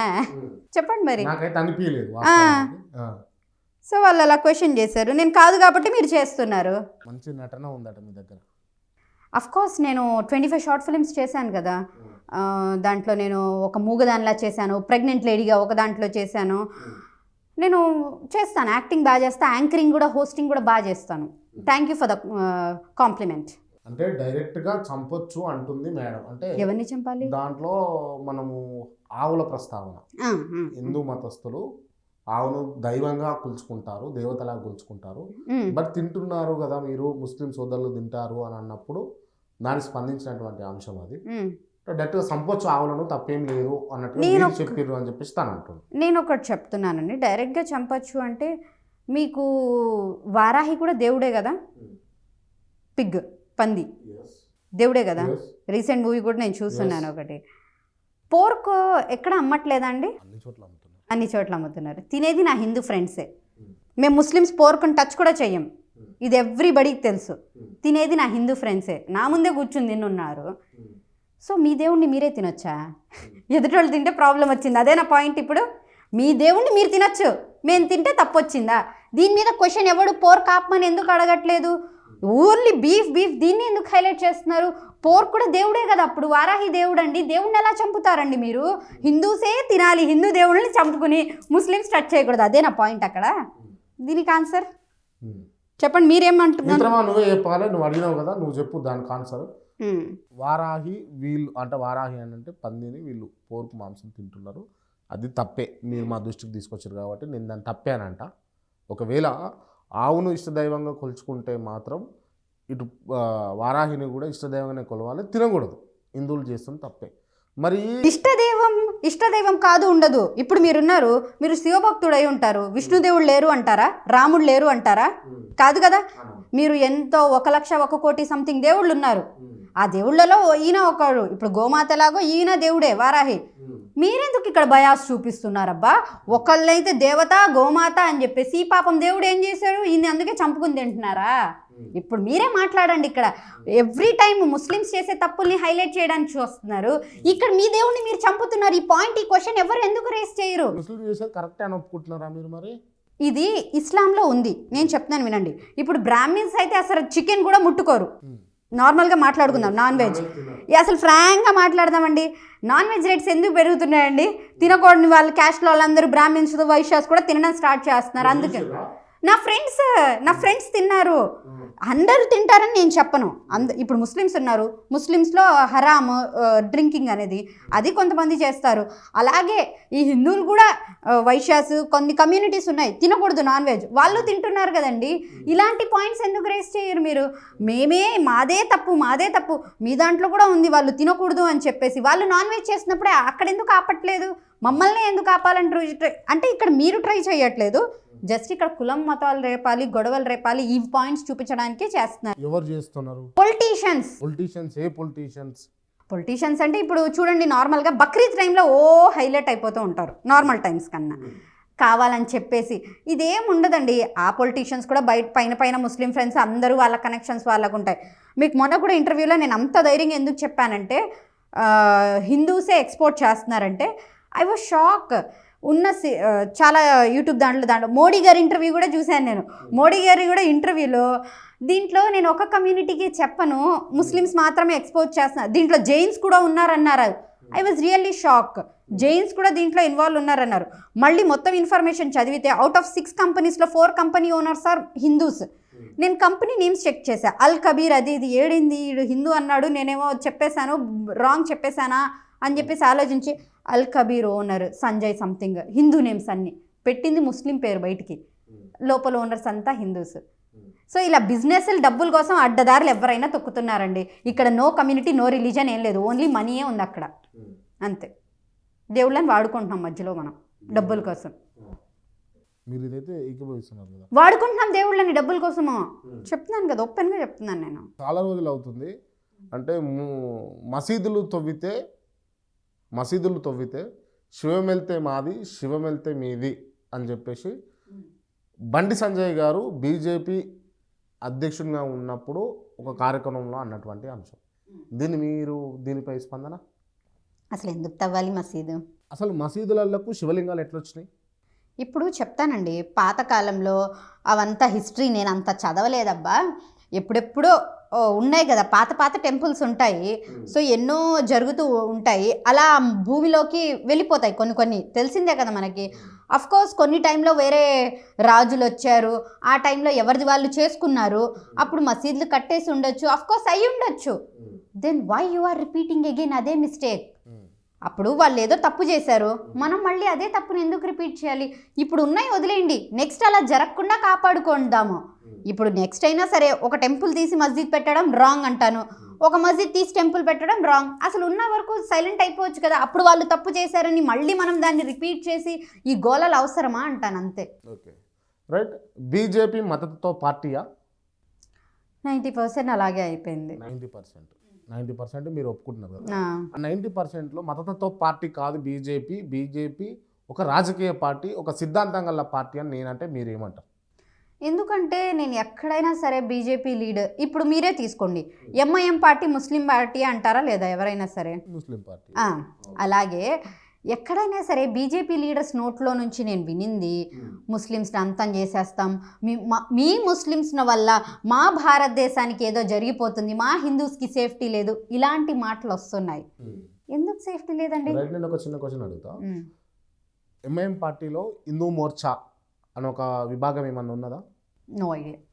బట్ బీజేపీలో హిందూ మోర్చా అని ఉంటుంది, ముస్లిం మోర్చా అని ఉంటుంది. మీనింగ్ ఏంటండి? మోర్చా అని అంటే ఒక విభాగం, అంటే ముస్లిం సోదరులకు సంబంధించిన విభాగం బీజేపీలో ఉంటుంది. దానికి సంబంధించి ముస్లిం సోదరుడే బీజేపీ పార్టీ ముస్లిం సోదరుల తరఫున రిప్రజెంట్ చేస్తూ ఉంటాడు, ప్రెసిడెంట్గా, యాజ్ ఎ ప్రెసిడెంట్. ముస్లింలకు కూడా వాళ్ళ పార్టీలో ఒక స్థానాన్ని కల్పించారు వాళ్ళు. ముస్లిం మండల మోర్చా ప్రెసిడెంట్, డిస్ట్రిక్ట్, ప్రతి పార్టీలో కామన్ ఉండాలి కదా. మైనారిటీ లీడర్ లేరు, మరి ఎంఐఎంలో లేరా? ఉన్నారా? నాకు తెలియదండి, నేను అడుగుతున్నా. నేను ఎప్పుడు ఎంఐఎం వైపు అంత కాన్సన్ట్రేట్ చేయలేదు, నాకు అవసరం కూడా రాలేదు. రైట్ మేడం, నేను అడిగే ప్రశ్నలు మీ దాకా వచ్చినప్పుడు మీకు ఇబ్బంది కలిగినప్పుడు సింపుల్గా నాకు తెలియదండి, నేను చూడలేదండి, నాకు అవగాహన లేదండి అని అంటున్నారు. అది అవగాహన లేదనా లేకపోతే కావాలని? నాలెడ్జ్ అంతే ఉందండి, నాకు నాలెడ్జ్ లేనిది నేను నోటుకొచ్చింది మైక్ నా ఉందని చెప్పి వాగేలేను కదా. నాకు తెలియని దాని గురించి మీరు ఇంటర్వ్యూ అన్నారు, నాకు తెలిసిన నాలెడ్జే నేను షేర్ చేసుకోవడానికి వస్తాను. మీరు తెలియంది చెప్పంటే ఎక్కడి నుంచి చెప్పాలి? బాహుబలి కదా. తలాక్ల వల్ల ఇబ్బందేనా? ట్రిపుల్ తలాక్ వల్ల అసలు ఎందుకు ఇన్వాల్వ్ అవ్వాలి గవర్నమెంట్? మతలబ్ మీరు ఒక విమెన్గా చెప్పండి, తలాక్ వల్ల మంచా చెడా? నేనైతే అది గవర్నమెంట్ తీసుకొచ్చింది అయితే రాంగ్ అనే నమ్ముతాను. నేను మిమ్మల్ని అడుగుతున్నా, మీరు చెప్పండి. రాంగ్. తలాక్ రాంగ్. రాంగే వాళ్ళది. తలాక్ చేయొద్దు అసలు. అంటే తలాక్ చేయొద్దని చెప్పను అండి, అది వాళ్ళ పర్సనల్ థింగ్. డివోర్స్ కానీ ఖులా అంటాము, ఒక లేడీ ఇవ్వాలనుకున్న దాన్ని కూడా ఖులా అంటాం మనం. ఖులా ఉంది ఇవన్నీ అసలు ఎందుకు ఒక పార్టీ ఇన్వాల్వ్ అయిపోయి ఉద్ధరిస్తున్నట్టు ఏదో ఇవన్నీ ఓట్స్ కోసం. అక్కడ ఎంతమంది లేడీస్ మీ దగ్గరకు వచ్చి ఏడ్చారో నాకు తెలీదు, ఐ మీన్ ఆ పార్టీ వాళ్ళ దగ్గరికి. అంటే ఇక్కడ ఉన్నటువంటి ముస్లిం సోదరి మనల్ని పెళ్లి చేసుకొని దుబాయ్ నుంచి, మస్కట్ నుంచి, లేకపోతే అరేబియా నుంచి వచ్చి వాళ్ళు పెళ్లి చేసుకొని పోతామని చెప్పేసి మళ్ళీ రేపు వస్తాం మాపు వస్తాం అని అలా అటు పోయి అక్కడ నుంచి ఫోన్ చేసి తలాక్ తలాక్ తలాక్ అంటే ఖతం, ఇక ఈమెటు ఆయన అటు. అలా అని కాదు కదా. సో ఇదే జరుగుతుంది. తలాక్ 3 సార్లు అంటే తలాక్ అయిపోద్ది అనుకున్న ధ్యాసలో మనం ఉన్నాము. బట్ అది నాట్ కరెక్ట్ ప్రాసెస్. ఒకేసారి 3 సార్లు తలాక్ ఇవ్వడానికి కూడా లేదు. దానికి కూడా ఒక సర్టెన్ స్పాన్ ఉంది, టైం ఉంది. ఇప్పుడు మీరు డివోర్స్ అన్నాక కోర్టులో చెప్పాక కూడా 6 months కలిసి ఉండమంటారు, చేంజ్ చేసేమన్నా అవసరం. అదే విధంగా ఒకేసారి తలాక్ 3 సార్లు అనే ఇది కూడా లేదనమాట. తలాక్ అన్నాక కొంత టైం ఉంటుంది, మళ్ళీ మాట్లాడుకునే డిస్కషన్స్ ఉంటాయి, దాని తర్వాత వెళ్తామండి. ఇదేందో ఊరికే నాలెడ్జ్ లేని ఫెలోస్ ఈ మాటకు వచ్చేస్తే ఇప్పుడు మనకు ఓట్స్ ముస్లిమ్స్ని మన వైపు తిప్పించుకోవచ్చు, అలాంటివి వస్తున్నాయి అంతే. డీప్గా ఖురాన్ చదివి హదీస్లు చదివిన వాళ్ళకి రావండి బాబు ఇలాంటి డౌట్లు గొడవలు. చదవని వాళ్ళని హాఫ్ నాలెడ్జ్ ఫెలోసే కొట్టుకుని సచ్చేది. ఇప్పుడు మీరు నేను ఎడ్యుకేటెడ్స్, మీరు నేను ఎప్పుడైనా రిలీజియస్ ఇష్యూస్ మన మధ్య వచ్చాయా? ఎప్పుడైనా సరే ఎలా ఉన్నారు క్రాంతి గారు, ఎలా ఉన్నారు నూరి గారు, ఇలాగే మాట్లాడుకుంటాం. ఈ హాఫ్ నాలెడ్జ్ ఫెలోస్ అందరినీ రే మన ముస్లిమ్స్ ఏదో అనేసారా, రే మన హిందూస్ ఏదో. ఈ హిందూ ఒక్కరోజు కూడా వాళ్ళ బుక్ ఏంటి గీత చదివి ఉండడు. ఈవిడ పేరుకు ముస్లిము, ఫ్రైడే కూడా మసీద్కి వెళ్తాడో లేదో తెలీదు, దేవుడు తెలీదు వీడికి కూడా. వీళ్ళు రే మా రిలీజన్ అన్నారు, మీరు రే ముందు మీ రిలీజన్ని ఫాలో వేసి చావనరా. ఒక్కసారైనా ఖురాన్ ఓపెన్ చేయండి, ఒక్కసారైనా గీతాలో ఏముందో చదవండి, చదివి కొట్టుకోండి మీరు. అప్పుడు కొట్టుకోవాలనిపించదు వాళ్ళకి, ఆబ్వియస్గా కొట్టుకోవాలనిపించదు. ఇవన్నీ హాఫ్ నాలెడ్జ్ ఫెలోస్ కొట్టుకునే వాళ్ళు, గైడెన్స్ మిస్గైడెన్స్. ఇప్పుడు ఈ కులాల మధ్య మతాల మధ్య రాజకీయ పార్టీలు ఇన్వాల్వ్ అయినాయి కాబట్టి ఈరోజు దుస్థితి ఇలా ఉందని. అవును. దీనికి మూల కారణం బీజేపీయేనా? మూల కారణం అంటే నాకు చిన్నప్పటి నుంచి తెలీదు, నేను ఇప్పుడు చూస్తున్న టైం నుంచి నాకు అదే అనిపిస్తుంది. బీజేపీ. టీడీపీ ఆ విధంగా చేస్తుందా? ఏమో అండి బాబు, టీడీపీ ఏదో జనసేనలో అసలు నాకు ముస్లిం లీడర్సే కనిపించలేదు నిజం చెప్పే. వైసీపీలో ఉన్నారు లీడర్స్, బట్ వాళ్ళ దగ్గర పవర్ లేదు. బీఆర్ఎస్లో కూడా ఏముంది అంత ముస్లిమ్స్కి ఏముంది. కాంగ్రెస్లో ఓకే ముస్లింలకు ప్రియారిటీ ఉంది, కాంగ్రెస్ ఓకే ఉంది. రైట్. అంటే మీరు ఒకవేళ భవిష్యత్తులో ఏ పార్టీకి పోవాలనుకుంటే ఏ పార్టీ చూస్ చేసుకుంటారు? ప్రజలకు ఏది యూస్ఫుల్ అవుతుందంటే అది. ఇది గెలిస్తే రేపు ప్రజలకు ఒక మంచి జరుగుతుంది. ఇప్పుడున్న పరిస్థితులలో ఏ పార్టీ ప్రజలకు యూస్ఫుల్ అని మీరు భావిస్తున్నారు యాజ్ ఆఫ్ నౌ? ఇప్పటి వరకు జగన్ పాలన చూస్తే నాకు నచ్చట్లేదు. ఎందుకంటే తను ఇచ్చిన హామీలు వేరు, చేస్తున్నది వేరు. ఇటు వీళ్ళు వచ్చేసి టీడీపీ వాళ్ళు మేము ముస్లిమ్స్కి ఉద్ధరిచ్చేస్తాం, ఏదో చేసేస్తాం అని చెప్పారు. నిన్న రిలీజ్ చేసిన 94లో ఒక టికెట్ అనౌన్స్ చేశారు. అది బాగా హర్టింగ్ అనిపిస్తుంది. అంటే ముస్లిం లీడర్స్ లేరనా, లేకపోతే ముస్లిమ్స్ డబ్బులు పెట్టుకోలేరనా? సో ఇక్కడ 2 ఉన్నాయి, కాయిన్కి 2 sides లాగా. ఒకటి ముస్లిమ్స్ లీడర్షిప్ కరెక్ట్గా చేయలేకపోవడం, 2 డబ్బులు లేకపోవడం, దీనివల్ల రావట్లేదు ముస్లిమ్స్కి ఆఫర్స్. మీరు ఏ పార్టీ అయితే బెటర్ ఉన్నది ఇప్పుడున్న పరిస్థితుల్లో ఆంధ్రప్రదేశ్లో? ముస్లింలకు కొంచెం ప్రియారిటీ ఇచ్చి, లేకపోతే మత విద్వేషాలు రెచ్చగొట్టకుండా సమాజంలో సమానత్వమైనటువంటి పరిపాలన. ఆంధ్రాలో వైసీపీ టీడీపీ అంతగా చేయలేదండి. మతాలు గొడవలు వచ్చేసి అంత రచ్చలు చేయలేదు, అంత అయితే ఏమీ రాలేదు టీడీపీ వైఎస్ఆర్సీపీ వల్ల. సో ఏ పార్టీ అయినా ఓకే. ఏంటంటే కొంచెం మాకు స్పందించేలా చేసేది రాజశేఖర్ రెడ్డి గారు 4% రిజర్వేషన్స్ ఇచ్చి ముస్లిమ్స్కి కొంచెము, ఇప్పుడు కూడా ఈయన ఏదో 7 tickets ఇచ్చేసి, సో ఇలాంటివి చూసినప్పుడు these people are supporting us కదా అనిపిస్తుంది. అంటే మీకు అంటే ఈ ఆంధ్రప్రదేశ్ అంత బాగోలేదు, ఆంధ్రప్రదేశ్లో మంచి పరిపాలన అందుతలేదు, జగన్ ఏం మంచి పరిపాలన చేయట్లేడు అన్నట్టుగా మీరు మాట్లాడుతుంటారు కదా. నిజంగా జగన్ గారు పరిపాలన అంత సౌమ్యంగా లేకపోతే, అంత అభివృద్ధి పథంలో ఉండకపోతే ఆంధ్రప్రదేశ్ ఈ విధంగా ఉండేదా? మీరు ఆంధ్ర నుంచి ఇప్పుడు తెలంగాణ దాకా వచ్చి మాకు ఇంటర్వ్యూ ఇచ్చేటోళ్ళ అంటే ఏంటి, ఆంధ్ర బాగోకపోవడానికి నా ఇంటర్వ్యూకి సంబంధం ఏంటి ఒకటి చెప్పండి. ఆంధ్రవాసి అయ్యండి, మీరు కూడా బాగానే ఉన్నారు కదా. ఆంధ్రవాసి అంటే ఇప్పుడు అందరూ రోడ్డుల మీదకి వచ్చేస్తే ఆంధ్ర చెడిపోయినట్ట? నాకు అర్థం కాక చెప్తున్నాను. అందరు రోడ్ల మీదకి వచ్చేస్తే చెడిపోయినట్ట అంటే అందరూ ఏమీ లేక అన్నట్టుగా. అఫ్కోర్స్ ఇప్పుడు నాకు కూడా ఒక సొంత ఇల్లు కూడా లేదనుకోండి, అది సెకండరీ విషయము. సొంత ఇల్లు లేదు కానీ ఆస్తులు బాగానే ఉన్నాయి మీకు. ఆస్తి అంటే ఏంటి నాకు అర్థం కాక చెప్తా. ప్రాపర్టీ నా పేరు మీద ఏం ప్రాపర్టీ ఉంది? పేరు మీద ఎందుకు ఉంటాయి మేడం? మీరు అంత తెలివి తక్కువ వల్ల మీ చుట్టాల పేరు మీదనో మీ ఫ్రెండ్స్ పేరు. నేనేమైనా నెక్స్ట్ సావిత్రి అవ్వాలనుకుంటున్నారా? చుట్టాల పేరు మీద అందుకు రాసి నాకు అవసరం ఉన్నప్పుడు ఎవడు ఇవ్వకుండా ఉండడానికి. ఎవడు నమ్ముతాడండి? ₹1 పక్క రోడ్డుకి ఇవ్వమంటేనే నమ్మట్లేదు ఎవరు. ఈ నాకున్నది వేరే వాళ్ళకి ఎందుకు రాస్తాను? చుట్టాలు కూడా మన దగ్గర డబ్బులు ఉంటేనే కదా రెస్పెక్ట్ ఇచ్చేది. వాడు ఎవరి పేరు మీద రాస్తాను, వాడు అమ్ముకుంటాడు, ఎవరిని అడగాలి నేను అప్పుడు వెళ్ళి? ఉంటే నేను సంపాదించుకుంటే నా పేరు మీద పెట్టుకుంటాను, లేకపోతే మా అమ్మ పేరు మీద పెడతాను, అంతే. ఇప్పుడు ఆంధ్రప్రదేశ్ మంచిగా ఉందా లేదా చెప్పండి. ఇప్పుడున్న సిచ్యువేషన్స్లో బాగాలేదండి. బట్ నెక్స్ట్ ఒకవేళ జగన్ పరిపాలన మళ్ళీ వస్తే ఆయన he have to make a lot of changes. ఆయన నాకు అర్థం కాదు, అంతమంది సలహాదారులు ఉన్నారు, మంచి మంచి ఐఏఎస్ వాళ్ళందరూ ఉన్నారని చెప్తారు, but why this is happening అన్నది నాకైతే అర్థం కాదు. బెండపూడికి సంబంధించినటువంటి విద్యార్థులతో మాట్లాడారా? నాకు అంత ఇంగ్లీష్ రాదండి. నేను ఏదో గవర్నమెంట్ స్కూల్లో ఉర్దూ మీడియంలో చదువుకున్నాను. ఒప్పుకున్నారు కదా. అవును, అంటే జగన్ పరిపాలన అంత ఇంగ్లీష్ ఒక్క స్కూలే అన్నారు మీరు ఒక్క స్కూలే అన్నారు, అన్ని స్కూల్స్ పేర్లు చెప్పలేదు. ఫెమిలియర్ అయింది కాబట్టి బెండపూడి ఆ విలేజ్. ఇప్పుడు మా కడప పిల్లలు మాట్లాడలేదే, కడప పిల్లల లాంగ్వేజ్ వినండి వచ్చి. మళ్ళీ ఆంధ్ర డెవలప్ అంటే మొత్తం స్కూల్స్ డెవలప్ అవ్వాలి. You particularly saying one school name, one village అక్కడే చెప్తున్నారు. ఎందుకు బెండపూడిని ఎందుకు డెవలప్ చేశారు మరి? ఒకవేళ చేసి ఉంటే అక్కడ ఉన్న టీచర్ మంచి ఆయన కదండి, టీచరే చెప్పాడు కదా నేను వాళ్ళకి ఇది టీచింగ్ చేసి ఇది చేసుకున్నాను అని చెప్పేసి. ఇక్కడ ఈ స్కూల్స్ ఒకవేళ జగన్ పరిపాలన అయితే అన్ని స్కూల్స్ సేమ్ అవ్వాలి. అక్కడ ఒక టీచరే కదా చేసింది, అంటే వేరే స్కూల్స్లో లేదు కదా. సో ఇక్కడ జగన్ పరిపాలన ఎక్కడి నుంచి వచ్చింది మనకి? ఇప్పుడు జగన్ అన్న రావడం మళ్ళీ ఒకసారి గెలవడం సాధ్యమవుతుందా కాదా? 50% ఛాన్సెస్లో నడుస్తున్నాయి. YCP TDP 50-50. టీడీపీతో అలవెన్స్లో ఉన్నటువంటి పార్టీ జనసేనకి కేవలం ఒక 24 సీట్లు మాత్రమే కేటాయించడం అన్నది మీరు ఒక ఆంధ్రప్రదేశ్ వాసిగా మీరు ఎలా చూస్తారు? దీంట్లో కూడా 2 అంశాలు ఉంటాయండి. ప్రతిదీ కొంతమంది ఫ్యాన్స్కి బాగా హర్టింగ్ అవుతాయి. ఎందుకంటే కొంతమంది పవన్ కళ్యాణ్ గారిని తక్కువ స్థాయిలో చూడలేరు. ఆయనే సీఎం అని అరిచిన రోజులు కూడా ఉన్నాయి. 24 సీట్లు మాత్రమే ఇచ్చారు. కొన్ని ప్లేసెస్లో జనసేన కూడా క్యాండిడేట్స్ కూడా అంతే కష్టపడి అంతే ఖర్చు పెట్టుకున్న వాళ్ళు కూడా ఉన్నారు. ఒక హోప్తో ఉంటారు. సడన్గా వాళ్ళకి సీట్ లేదన్నప్పుడు వాళ్ళు బాధపడతారు. 24 సీట్లు ఇచ్చాక ఇంకా ఈయన సీఎం అవ్వలేరని అది బాధ ఉంటుంది. బట్ ఇప్పుడున్న సిచ్యువేషన్స్లో ఒక పార్టీ పెట్టి అంతమందికి ఇప్పుడు చెప్తున్నాను కదా, డబ్బుల మీదే నడుస్తుంది. క్యాండిడేట్స్ని గెలిపించుకోవాలి అంటే అది ఆయన ఆలోచించాలి కదా, ఆయన వల్ల అవదు కదా. సో అందుకని రీసెంట్గా కూడా ఏదో చూశాను, ఇల్లు అమ్మేసుకున్నారు, సంథింగ్ ఆస్తులు అమ్మేస్తున్నారు పవన్ కళ్యాణ్ గారు అని. అది ఎంత నిజమో నాకు తెలీదు. కొంతమంది మళ్ళీ దానికి కామెంట్ స్టార్ట్ చేశారు, ఫారెన్ కంట్రీస్లో ఆస్తులు పెట్టుకుంటున్నారు అని. మీరు ఇలాంటి హైలైట్ చూస్తున్నారు. నా పోస్ట్ కింద కూడా కామెంట్ పెట్టారు, వీళ్ళు చూడండి అంత చేస్తున్నారు, మీరు పవన్ కళ్యాణ్ గారిని ఏదేదో మాట్లాడుతున్నారు.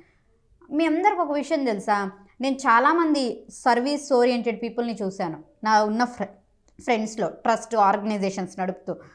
సర్వీస్ అన్నది ఒక డ్రగ్ లాంటిది తెలుసా. అది మనిషిలోకి వచ్చిందంటే తన దగ్గర ఉన్న ఆస్తంతా కూడా ఊడ్చేస్తారు. అలా ఎంతోమంది కోవిడ్ టైంలో, అలాంటి టైమ్స్లో ఫ్లడ్స్ వచ్చి ఎంతోమంది వాళ్ళ సొంత డబ్బులు, ఒక్క పొలిటీషియన్ తీయలేదు కోవిడ్లో. నేను ఫ్రాంక్గా చెప్తున్నా, ఒక్క పొలిటీషియన్ తన జేబు నుంచి రూపాయి తీయలేదు. అందరూ ఎన్జిఓస్ రోడ్ల మీద ఉన్నారు. ఎన్జిఓస్ దహన సంకల్పంగా చేశారు, అవన్నీ ఎన్జిఓస్ సర్వీస్ చేశారు. వాళ్ళని అసలు ఎవడు పట్టించుకోడే. ఎలక్షన్స్ వచ్చేసరికి ఓన్లీ టికెట్ అనౌన్స్ చేసిన వాళ్ళు 10 బ్యానర్లు వేసుకున్నామా, వాళ్ళ వెనకాల చుట్టూ తిరిగామా. ఈ రోజు ఎన్జిఓస్ లేవంటారా? ఈ రాజకీయ పార్టీ నాయకులకు కావచ్చు, రాజకీయ నాయకులకు కావచ్చు ఎన్జిఓస్ ఉన్నాయి. వాళ్ళు కూడా వాళ్ళ చారిటీలతోటి వాళ్ళు ఇప్పుడు అంటే XYZ క్రాంతి అనే క్యాండిడేట్ ఉన్నాడు అనుకుంది, క్రాంతి చారిటబుల్ ట్రస్ట్ లేకపోతే క్రాంతి ఫౌండేషన్ అని చెప్పేసి పొలిటీషియన్స్ కి ఎందుకు లేవు? వాళ్ళ బ్లాక్ మనీని అట్లా మార్చుకోవడానికి, వాళ్ళ డబ్బుల్ని అట్లా చేసుకోవడానికి వాళ్ళు చారిటీ చేస్తున్నామని చెప్పి పొలిటీషియన్స్ అంత దండగా నేనే మంచి లీడర్, నేనే మంచి పొలిటీషియన్ అని నేనేమని చెప్పను. మీరు అట్లే చెప్తే 190 మంది పొలిటీషియన్స్ దొంగలే. ఎవరికి ఆస్తుంది చెప్పండి? తను పొజిషన్కి వచ్చేటప్పుడు అది ఏ ఆస్తుంది? తన మంత్ ఇన్కమ్ ఎంత? ఒక ఎమ్మెల్యేకి 2.5 lakhs. మిగతా డబ్బులన్నీ ఎక్కడి నుంచి వస్తున్నాయి? ఆస్తులు ఎలా వస్తున్నాయి? అవన్నీ ఎవరైనా క్వశ్చన్ చేస్తున్నారా? లేదు.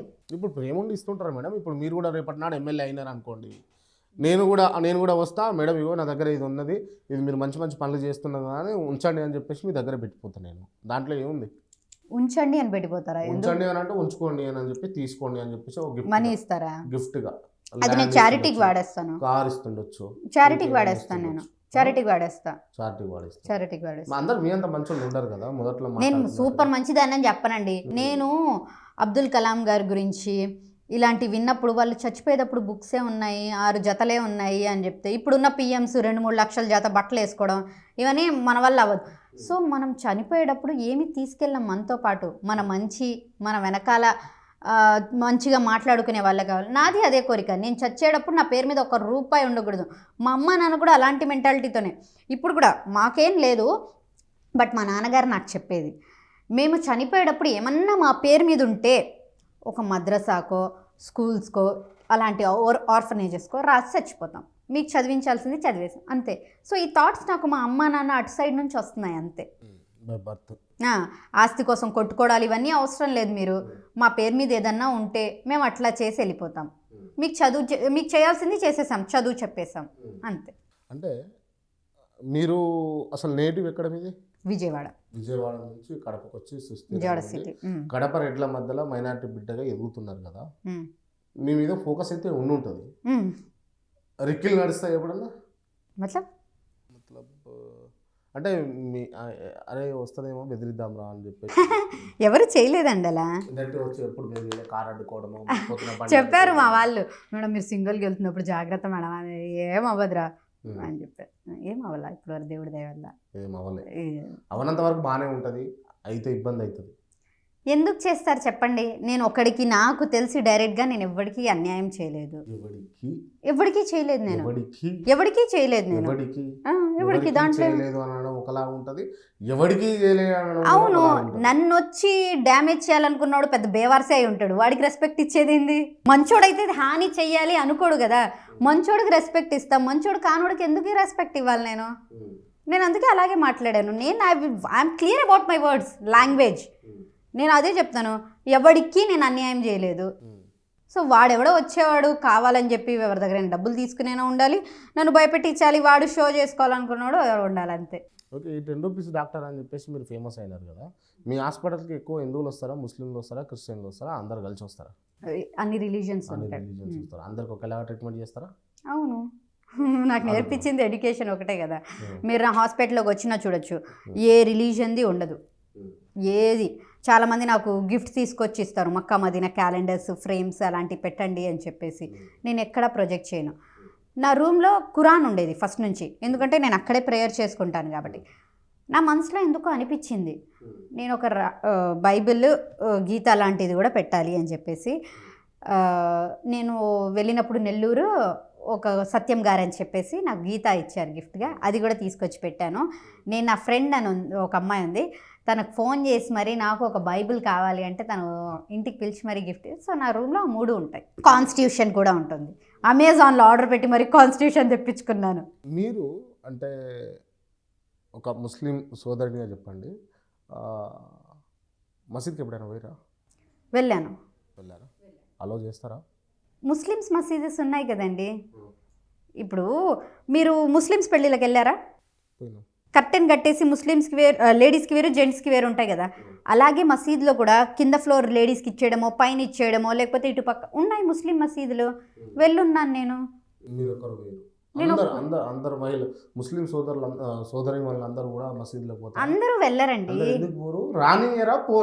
వెళ్ళరు. ఇప్పుడు వెళ్ళరు, రానియరని ఎక్కడా లేదు. ముస్లింలలో అంటే లింగ భేదం ఉందా లేదా? ఉంది. లింగ భేదం ఎక్కడ? ఈక్వాలిటీ ప్రతి చోట ఇచ్చారు. ఇప్పుడు మసీదు మనం ప్రేయర్ చేసుకోవడానికి పద్ధతిగా వెళ్తున్నాము. ఇప్పుడు పెళ్లిలోనే ఒకళ్ళ ఫేసెస్ ఒకళ్ళు చూపించకుండా పెట్టినప్పుడు మసీదులో కూడా ముస్లిం లేడీస్కి వేరు ఉంది సదుపాయం. ఇప్పుడు మేము ఎన్ని పూట్ల నమాజ్ చేయాలి? 5 times. పొద్దున్నే ఎర్లీ మార్నింగ్ లేచి వెళ్తారు. యాక్చువల్లీ ఇది ఎక్కడంటే ఇస్లాంలో ప్రొఫెట్ మొహమ్మద్ దగ్గర నుంచి ఉంది. ఒక లేడీ నా అలాంటిదే తింగర మొఖం వెళ్ళి ప్రొఫెట్ మొహమ్మద్ని, హుజూర్ జెంట్స్ మసీద్లోకి వెళ్తున్నారు, మేము ఎందుకు వెళ్ళకూడదు అందంట. నేను వెళ్ళకూడదని ఎప్పుడు చెప్పానమ్మా? ఎల్లు, బట్ బెటర్ వెళ్తే నువ్వు బెస్ట్ ఇంట్లో అన్నారంట. నువ్వు వెళ్తే better, best place is house అన్నారంట. సరే అని చెప్పేసి ఆవిడ ఇలాగే ఇప్పుడు ఎర్లీ మార్నింగ్ నమాజ్ అంటే 5-5:30కి ఉంటుంది తెలుసు కదా మనకి, రాత్రి ఇషా అంటే 8:39. వెళ్ళి వచ్చేటప్పుడు కొంతమంది టీస్ చేసేవాళ్ళు ఆ కాలంలో కూడా ఉంటాడు, ఎప్పుడైనా ఎదవలు ఉంటారు కదా అలాంటి వాళ్ళు. అలాంటి టీజింగ్స్ అలాంటివి జరిగి ఆవిడ వద్దు నాకు బెస్ట్ ప్లేస్ ఇదే అనుకుని కరెక్ట్ చెప్పారు ఈ మాట అనుకుంది. ఇంకో పాయింట్ వేలో ఆలోచిస్తే ఇప్పుడు జెంట్స్ ఉన్నారు, బయట వర్క్స్లో ఏదో ఉంటారు, వాళ్ళు మసీదులకు డైరెక్ట్గా వెళ్ళిపోతారు తొందరగా. ఇప్పుడు లేడీస్ ఉన్నారు, పొద్దున్నే ఒకసారి వెళ్ళొచ్చి మధ్యాహ్నం 1 o'clock లంచ్ టైంలో మళ్ళీ మసీద్కి పరిగెత్తి, ఆ మసీద్ ఎక్కడ ఉంటుందో తెలియదు, మళ్ళీ 4:30కి మళ్ళీ మసీద్కి మళ్ళీ 6:30కి వెళ్ళి మళ్ళీ అంటే మొత్తం ఇంకా అదేనా? ఒక చిన్న డౌట్ నాకు తెలియదు, బట్ నేను మిమ్మల్ని అడిగి తెలుసుకోవాలని చెప్పేసి అడుగుతున్నా. ముస్లిం సోదరులు అందరూ కూడా 5 పూటలు నమాజ్ చేస్తారా? అందరూ లేదు. కన్వీనియంట్ అని కాదు, ఇస్లాంలో ఫర్జ్ అని ఉంది, అది ఫర్జ్ 5 times చదవాలి. మనం అన్నీ ఎక్కడ ఫాలో అవుతాం? అన్నీ చేయరు కదా, అంటే 5 times వెళ్ళాల్సి ఉంటే మోస్ట్లీ ఇప్పుడు సాఫ్ట్వేర్ ఎంప్లాయ్ అనుకో, పర్ సపోజ్ తను వెళ్ళలేడని కాదు, కొన్ని ఆఫీసెస్లో సదుపాయాలు అందిస్తున్నారు కాబట్టి. ఎందుకు మాకు కాలేజెస్లో కూడా సదుపాయాలు ఉండేవి, మేము చేసుకునేవాళ్ళం. ఇప్పుడు ఈ ఆఫీస్లో ముస్లిం సోదరు వర్క్ చేస్తున్నాడు అనుకోండి, ప్రాబ్లం లేదు, పక్కనే కాబట్టి మసీద్కి వెళ్తాడు వస్తాడు, ప్రాబ్లం లేదు. కాకపోతే దూరం కొంతమంది హజా చదువుకుంటారు, కొంతమంది మాకు మసీద్ ప్లేసే ఉండాలని కాదు, నీట్గా ప్లేస్ ఉన్న చోట కొంచెం టవల్ వేసుకుని కూడా చదువుకుంటాం మేము, అంతే. ప్రాబ్లం ఏం లేదండి. ఇప్పుడు నేను హాస్టల్స్లో ఉన్నాను, చిన్నప్పుడు ఇంటర్మీడియట్ దగ్గర నుంచి అలా మీకు ఎక్కడ అవన్నీ సదుపాయాలు ఉంటాయి.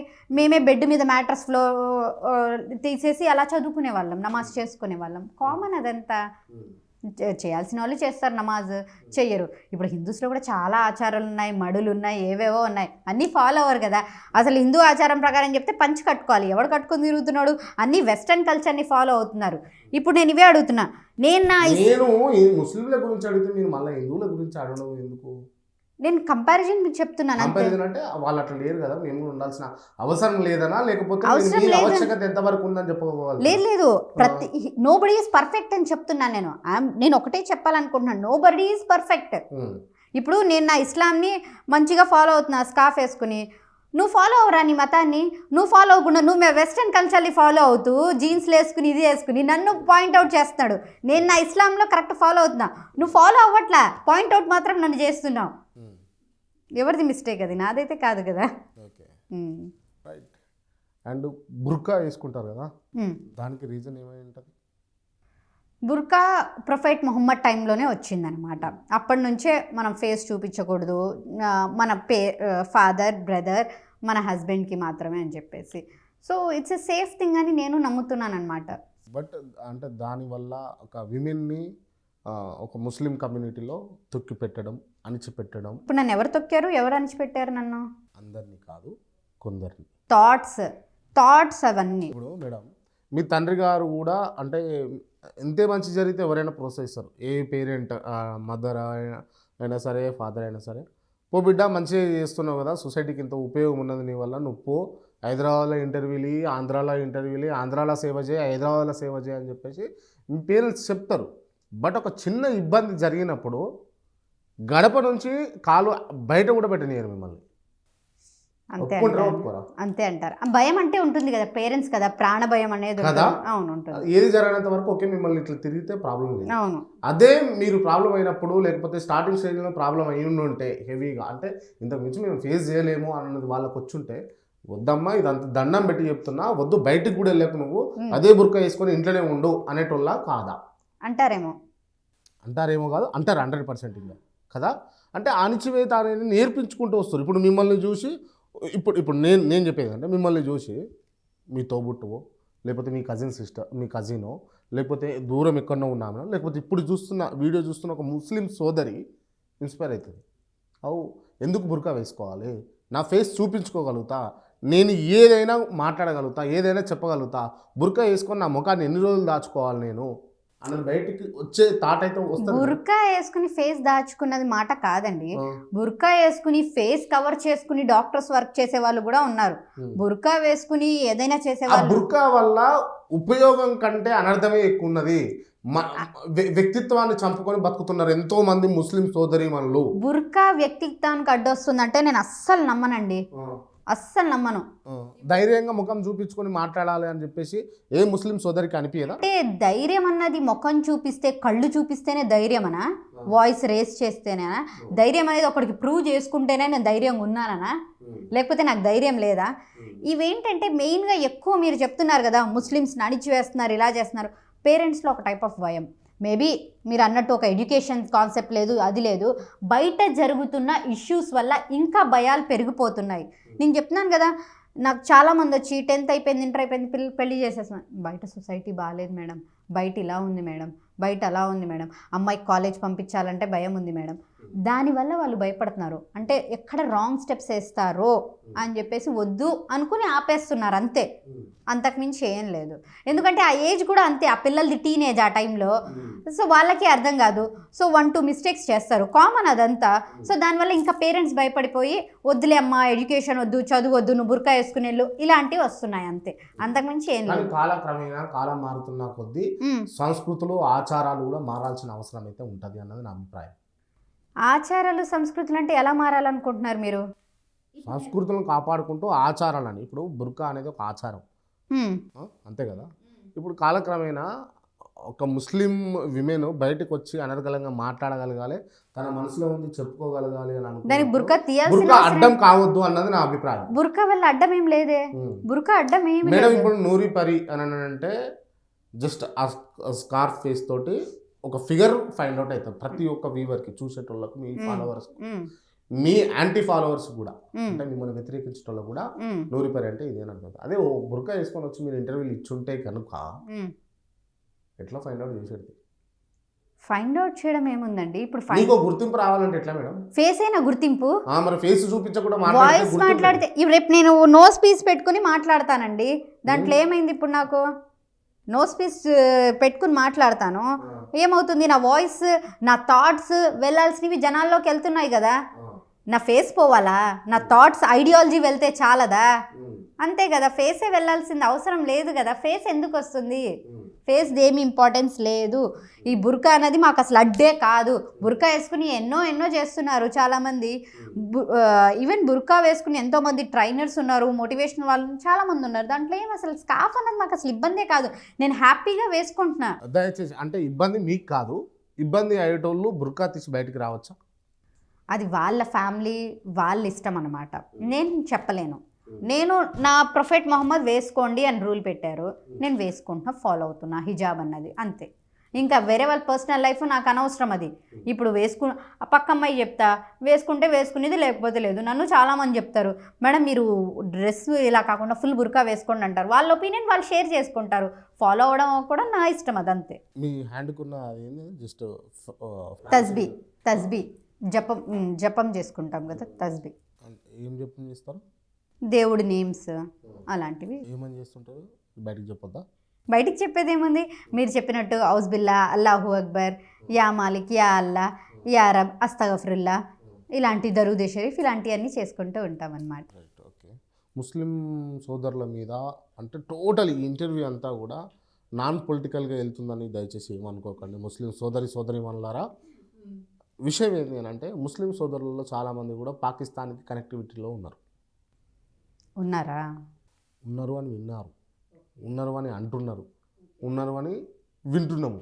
మీరు విన్నారో లేదో, ఉన్నారు అంటే ఎక్కువ ప్రభావితమైంది. ఇప్పుడు కారు అంటే మోస్ట్లీ కారు వేరే రిలీజియన్స్ వాళ్ళు, కాకపోతే అక్కడ ఉన్నటువంటి కొన్ని ఏమేమి ఉంటాయో కమ్యూనికేషన్స్ తెలియదు కానీ, సో కమ్యూనికేట్ అయ్యి కొన్ని బాంబ్ బ్లాస్ట్లకు కావచ్చు, కొన్ని అంటే ఆస్తి నష్టాలకు కావచ్చు, భారతదేశాన్ని ఎట్లా వాళ్ళు వశపరచుకోవాలి, అక్కడ ఉన్నటువంటి పరిస్థితులను, స్థానాన్ని అని చెప్పేసి వాళ్ళు కొంచెం డైల్యూట్ చేస్తున్నటువంటి విషయం అయితే వాస్తవం.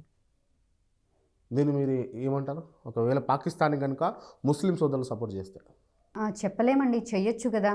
మనం ఎన్ని మూవీస్లో చూడలేదు, ఒకరిని నాశనం చేయాలన్న థాట్స్తో ఇక్కడ హాఫ్ బ్రెయిన్ లాంటి వాళ్ళని అప్రోచ్ అయ్యి చెయ్యొచ్చు. నన్నైతే ఇప్పుడు అప్రోచ్ అవ్వలేదు. అప్రోచ్ అయితే ఫస్ట్ నేనే ఇన్ఫర్మేషన్ పాస్ చేస్తాను. నన్నైతే ఇప్పుడు అవ్వలేదు, అయ్యే ఛాన్సెస్ ఉన్నాయండి.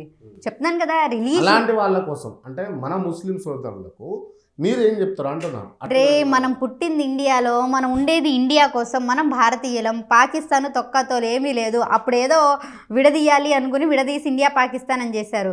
ఒకటే నమ్మండి, మన తాత దగ్గర నుంచి ఇక్కడే పుట్టారు, ఇక్కడే పెరిగారు, మనము ఇక్కడే సస్తాం, మన నెక్స్ట్ జనరేషన్స్ కూడా ఇక్కడే ఉంటుంది. We are Indians. మనం ఉన్న చోట మనం నాశనం చేసుకోకూడదు కదా మన దేశం అనుకున్నప్పుడు. నీకు దేశం మీద ప్రేమ లేదా, నువ్వు వెళ్ళిపో పాకిస్తాన్కి. నువ్వు ముస్లిం అని కూడా చెప్పించుకోవద్దు. నీలాంటి వల్లే ముస్లిమ్స్కి అందరికీ బ్యాడ్ నేమ్ వస్తుంది. పాకిస్తాన్లో వేరు, ముస్లింలు వేరా? ఆబ్వియస్గా పాకిస్తాన్లో ఉండే ముస్లింలు, ఇండియాలో ఉండే ముస్లింలు వేరా? ఒకటండి, పాకిస్తాన్లో ఉండే ప్రతి ముస్లిము ఇండియన్ నాశనం అవ్వాలని ఎవ్వడు అనుకోడు. కొంతమంది అండి, ఇప్పుడు ప్రతి రిలీజన్లో, ప్రతి క్యాస్ట్లో, ప్రతి మనిషిలో నెగిటివిటీ ఉంటుంది. ప్రతోడు నెగిటివ్ అయిపోడు కదా. ఇప్పుడు అక్కడ ఉన్న వాళ్ళలో కూడా మంచి వాళ్ళు ఉంటారు కదా. అక్కడున్న ప్రతి పాకిస్తానీ ఇండియా నాశనం అయిపోవాలని కోరుకోడు కదా. అంతే. ఇప్పుడు నాకు పాకిస్తాన్ నాశనం అయిపోవాలని లేదు. వాళ్ళ బతుకు వాళ్ళు బతుకుతున్నారు, మన బతుకు అంతే అంతే. రైట్. హైదరాబాద్లో ఓల్డ్ సిటీ అనే ఒక ఏరియా ఉంది. మీరు ఎప్పుడైనా చూసారా, వెళ్ళారా? చార్మినార్ దగ్గర. చార్మినార్ వెళ్ళారు, పోయి చూసారు, ఫోటో దిగిరా? షాపింగ్స్ చిన్నప్పటి నుంచి అక్కడికే తీసుకొస్తారు కదా, ముస్లిం షాపింగ్స్ అంటే చార్మినార్ అన్నట్టుగా. చార్మినార్ పరిసర ప్రాంతాలలో చుట్టూ చూసుకుంటే ఎక్కువ మైనారిటీకి సంబంధించినటువంటి ముస్లిం సోదరులు, మైనారిటీలు ఎక్కువ ఉంటారు. ఇంకా వాళ్ళ బతుకులు అట్లే ఉంది. ఇంకా వాళ్ళు అంటే భర్త తాగొస్తాడు, మంచిగా తాగుతాడు భర్త. ఆమె 100-200లకు కూలి చేసుకోవాలి.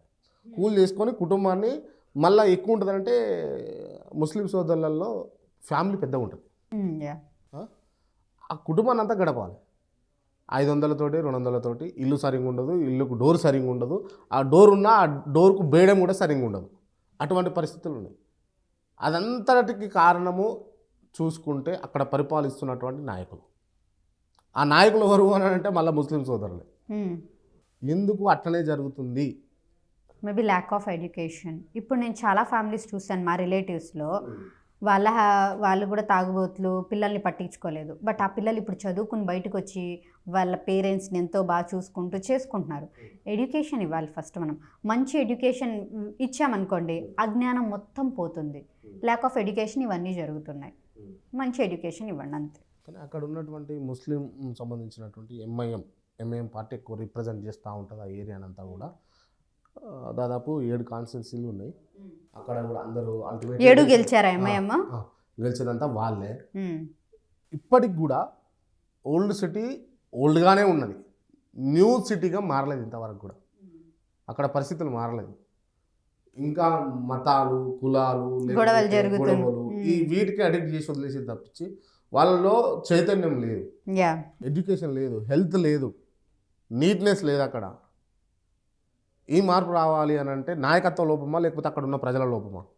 రెండు. వాళ్ళు మంచి ఎడ్యుకేషన్ అందించి వీళ్ళని పైకి తీసుకురావాలని అనుకోకపోవడం ఒకటి అయ్యి ఉండొచ్చు. వీళ్ళు పైకి ఎదిగిపోతే మమ్మల్ని ఎక్కడ ఇది చేస్తారు అని చెప్పాను కదా. Politicians need a dumb fellows who are not educated. అలాంటి వాళ్ళు అయితేనే వాళ్ళ కోట్ బ్యాంక్ సేఫ్ ఉంటుంది. వీళ్ళలో మార్పు రావాలి. అరే సొసైటీ ఇంత ముందుకెళ్తుంది, మనం మార్పు తెచ్చుకోవాలి, మనం ఎదగాలి అన్న థాట్ మనలో నుంచి రావాలి, లోపల నుంచి ఫీల్. ఇప్పుడు నాకు ఫస్ట్ నుంచి ఫీల్ ఉంది, నేను ఇలా ముందుకు వెళ్ళాలని చెప్పి వెళ్తున్నాను. అలా మనలో చేంజ్ రావాలి. సో ఇద్దరిది తప్పు. ఎంత నాయకుడైనా సరే అండి, మిమ్మల్ని చెరువు వరకు తీసుకెళ్తాడు, వాటర్ తాగించలేడు కదా. సో మనలో కూడా మార్పు రావాలి కదా. మనం క్వశ్చన్ చేస్తే ఆ నాయకుడైనా మారుతాడు కదా. అందరం ఉన్నాము, మనం కట్టకట్టుకుని ఏంది మా బతుకులు ఇంతేనా అని చెప్పి వెళ్ళి ఒకరోజు క్వశ్చన్ చేయమని చెప్పండి. వీళ్ళు చేయట్లేదు కదా. ఇద్దరివి ప్రాబ్లమ్. ఓకే, అంటే మీకున్న పరిస్థితుల్లో మీరు కనుక ఓల్డ్ సిటీలో పుట్టుండి ఓల్డ్ సిటీలో ఉండుంటే, అంటే విజయవాడ నుంచి మీరు కడపకు వచ్చారు కదా, కడపకు రాకుండా ఈ ఓల్డ్ సిటీకి వచ్చుంటే ఏం చేసేటోళ్ళు మీరు? చెప్పలేమండి. ఇప్పుడు ఎలా అవుతుందంటే పిల్లల పెంపకం not only parents, teachers, environment నుంచి కూడా అవుతుంది. మనం చూసే సిచ్యువేషన్స్ కూడా మనల్ని కదిలిస్తాయి, మార్పిస్తాయి, మనలో చేంజ్. నేను చెప్పాను కదా 104 డ్యూటీస్కి వెళ్ళినప్పుడు కూడా నేను ఫీల్ అయ్యాను, హెల్త్ సిస్టమ్ ఇలా ఉంది. ఇలా మనలో చాలా చేంజెస్ వస్తాయి.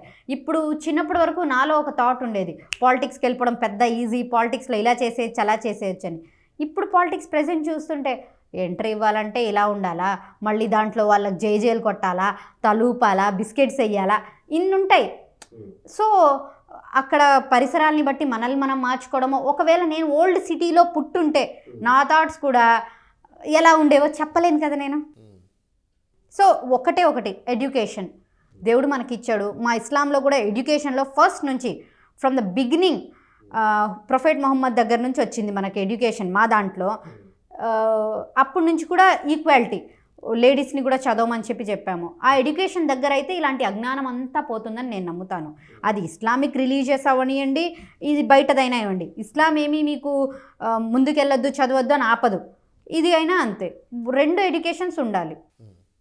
రైట్. ఇవన్నీ విషయాలు పక్కన పెడితే కాసేపు పొలిటికల్గా అంశాలు చూసుకుంటే, why Babu why not Jagan? ఏమో అండి, బాబు వస్తారో జగన్ వస్తారో మేమే కొంచెం ఇదిగా ఉన్నాము. మీకు ఎవరు వస్తే బాగుంటుంది ఆంధ్రప్రదేశ్ అనుకుంటున్నారు ఇప్పుడు ఉన్నటువంటి పరిస్థితుల్లో? చెప్పాను కదా, జగన్ పరిపాలన ఇలాగే ఉంటే వైఎస్ఆర్సీపీ వచ్చినా వేస్టే. ఆంధ్ర మొత్తం లేదా ఆయన చేంజ్ చేసుకుంటే, ఆయన మారితే ఇవన్నీ మనం చెప్పలేం కదా. బాబు వస్తే మారే అవకాశాలు ఉన్నాయా? బాబు గారు విషనరీ లీడర్ కదండి. ఈవెన్ ఒక లులు మాల్ కూడా మీ హైదరాబాద్కి వచ్చే ముందు మా వైజాగ్కి రావాల్సింది. అక్కడ ఇదయ్యే ఇక్కడికి వచ్చింది ఆ మాల్. అది తెలిసిందే కదా. అంటే మాల్ల వల్ల లేకపోతే ఎత్తైన భవనాల వల్ల అభివృద్ధి జరిగింది అని చెప్పేసి నూరిపరి అనుకుంటుందా? వాళ్ళకి వర్క్ వస్తుంది కదండి, ఎంతో మందికి అక్కడ ఉన్న వాళ్ళకి ఉపాధి. ఇప్పుడు మోస్ట్ ఆఫ్ ద కంపెనీస్ చూసుకున్నాం హైదరాబాద్లో, చాలా కంపెనీలు ఉన్నాయి. చాలా కంపెనీలలో హైదరాబాదు పరిసర ప్రాంతాలు తెలంగాణలో పనిచేసేటటువంటి, తెలంగాణలో ఉన్నటువంటి వాళ్ళకంటే కూడా నార్త్ ఇండియన్స్ ఆంధ్ర వాళ్ళు ఎక్కువ పనిచేస్తారు. అవును, నార్త్ ఇండియన్స్ కూడా, ఆంధ్ర నార్త్ ఇండియా వాళ్ళు కూడా ఉన్నారు. అంటే ఇవన్నీ చెప్పుకోవడానికి కానీ ఇక్కడ ఉన్న ఉపాధి అయితే తగ్గించేటటువంటి పరిస్థితి లేవు. ఇప్పుడు అక్కడ వచ్చినా కూడా అదే పరిస్థితి కదా అని నేను అంటా. అక్కడ పరిస్థితి కాదు, మీరే ఆలోచించండి. ఒక ఫ్యామిలీని, ఇల్లుని వదులుకొని వేరే రాష్ట్రంకి రావడం ఎలా ఉంటుంది, అక్కడే ఉండి అక్కడే చేయడం ఎలా ఉంటుంది. మన ఓన్ అన్నట్టు లేదు కదా. ఎప్పుడైనా సరే నువ్వు నాన్ లోకలే అనిపించుకుంటావు కదా, ఇక్కడ లోకల్ ఏమైనా అనిపించుకుంటామా? లేదు కదా. ఆ భావం కూడా ఉంటుంది కదా మనలో. సో మనది అన్నట్లేదు కదా, ఇది వేరే అన్నట్టు భావం ఉంటుంది అంతే. ఇప్పుడు నేను వెళ్ళి యూఎస్లోనో వర్క్ చేసిన నా భారతదేశం అన్న ఫీల్ ఉండిపోద్ది. నాకు అక్కడిది రాదు కదా. ఇది కూడా అంతే, నా స్టేట్ నా ప్లేస్ అన్నట్టే ఉంటుంది, ఇది రాదు కదా. ఇప్పుడు మీరు అంటే ఎవరు వస్తే బాగుంటుంది 2024లో? ఎవరు వచ్చినా ప్రజలకు మంచి చేయాలి. చంద్రబాబు నాయుడు గారు వస్తే చాలా బాగుంటుంది, విజనరీ లీడర్ కాబట్టి.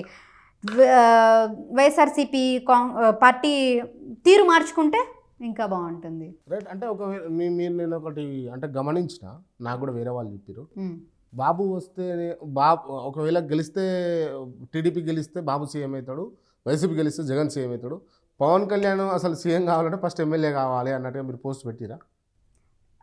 కావాలి అని పెట్టలేదు, నేను డౌట్ ఉంది ప్రజల్లో అని పెట్టాను. ఆ పోస్ట్ని ఇప్పుడు మీరు కావాలి అన్నట్టు ఇచ్చేస్తున్నారు కదా.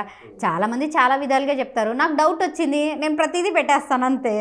సో ఎక్కడి నుంచి ఉంటున్నారు, ఎమ్మెల్యే అవుతారా అన్నట్టుగా అలా పెట్టాను అంతే. ఇప్పుడు పవన్ కళ్యాణ్ గారు ఎమ్మెల్యే కాలేదా?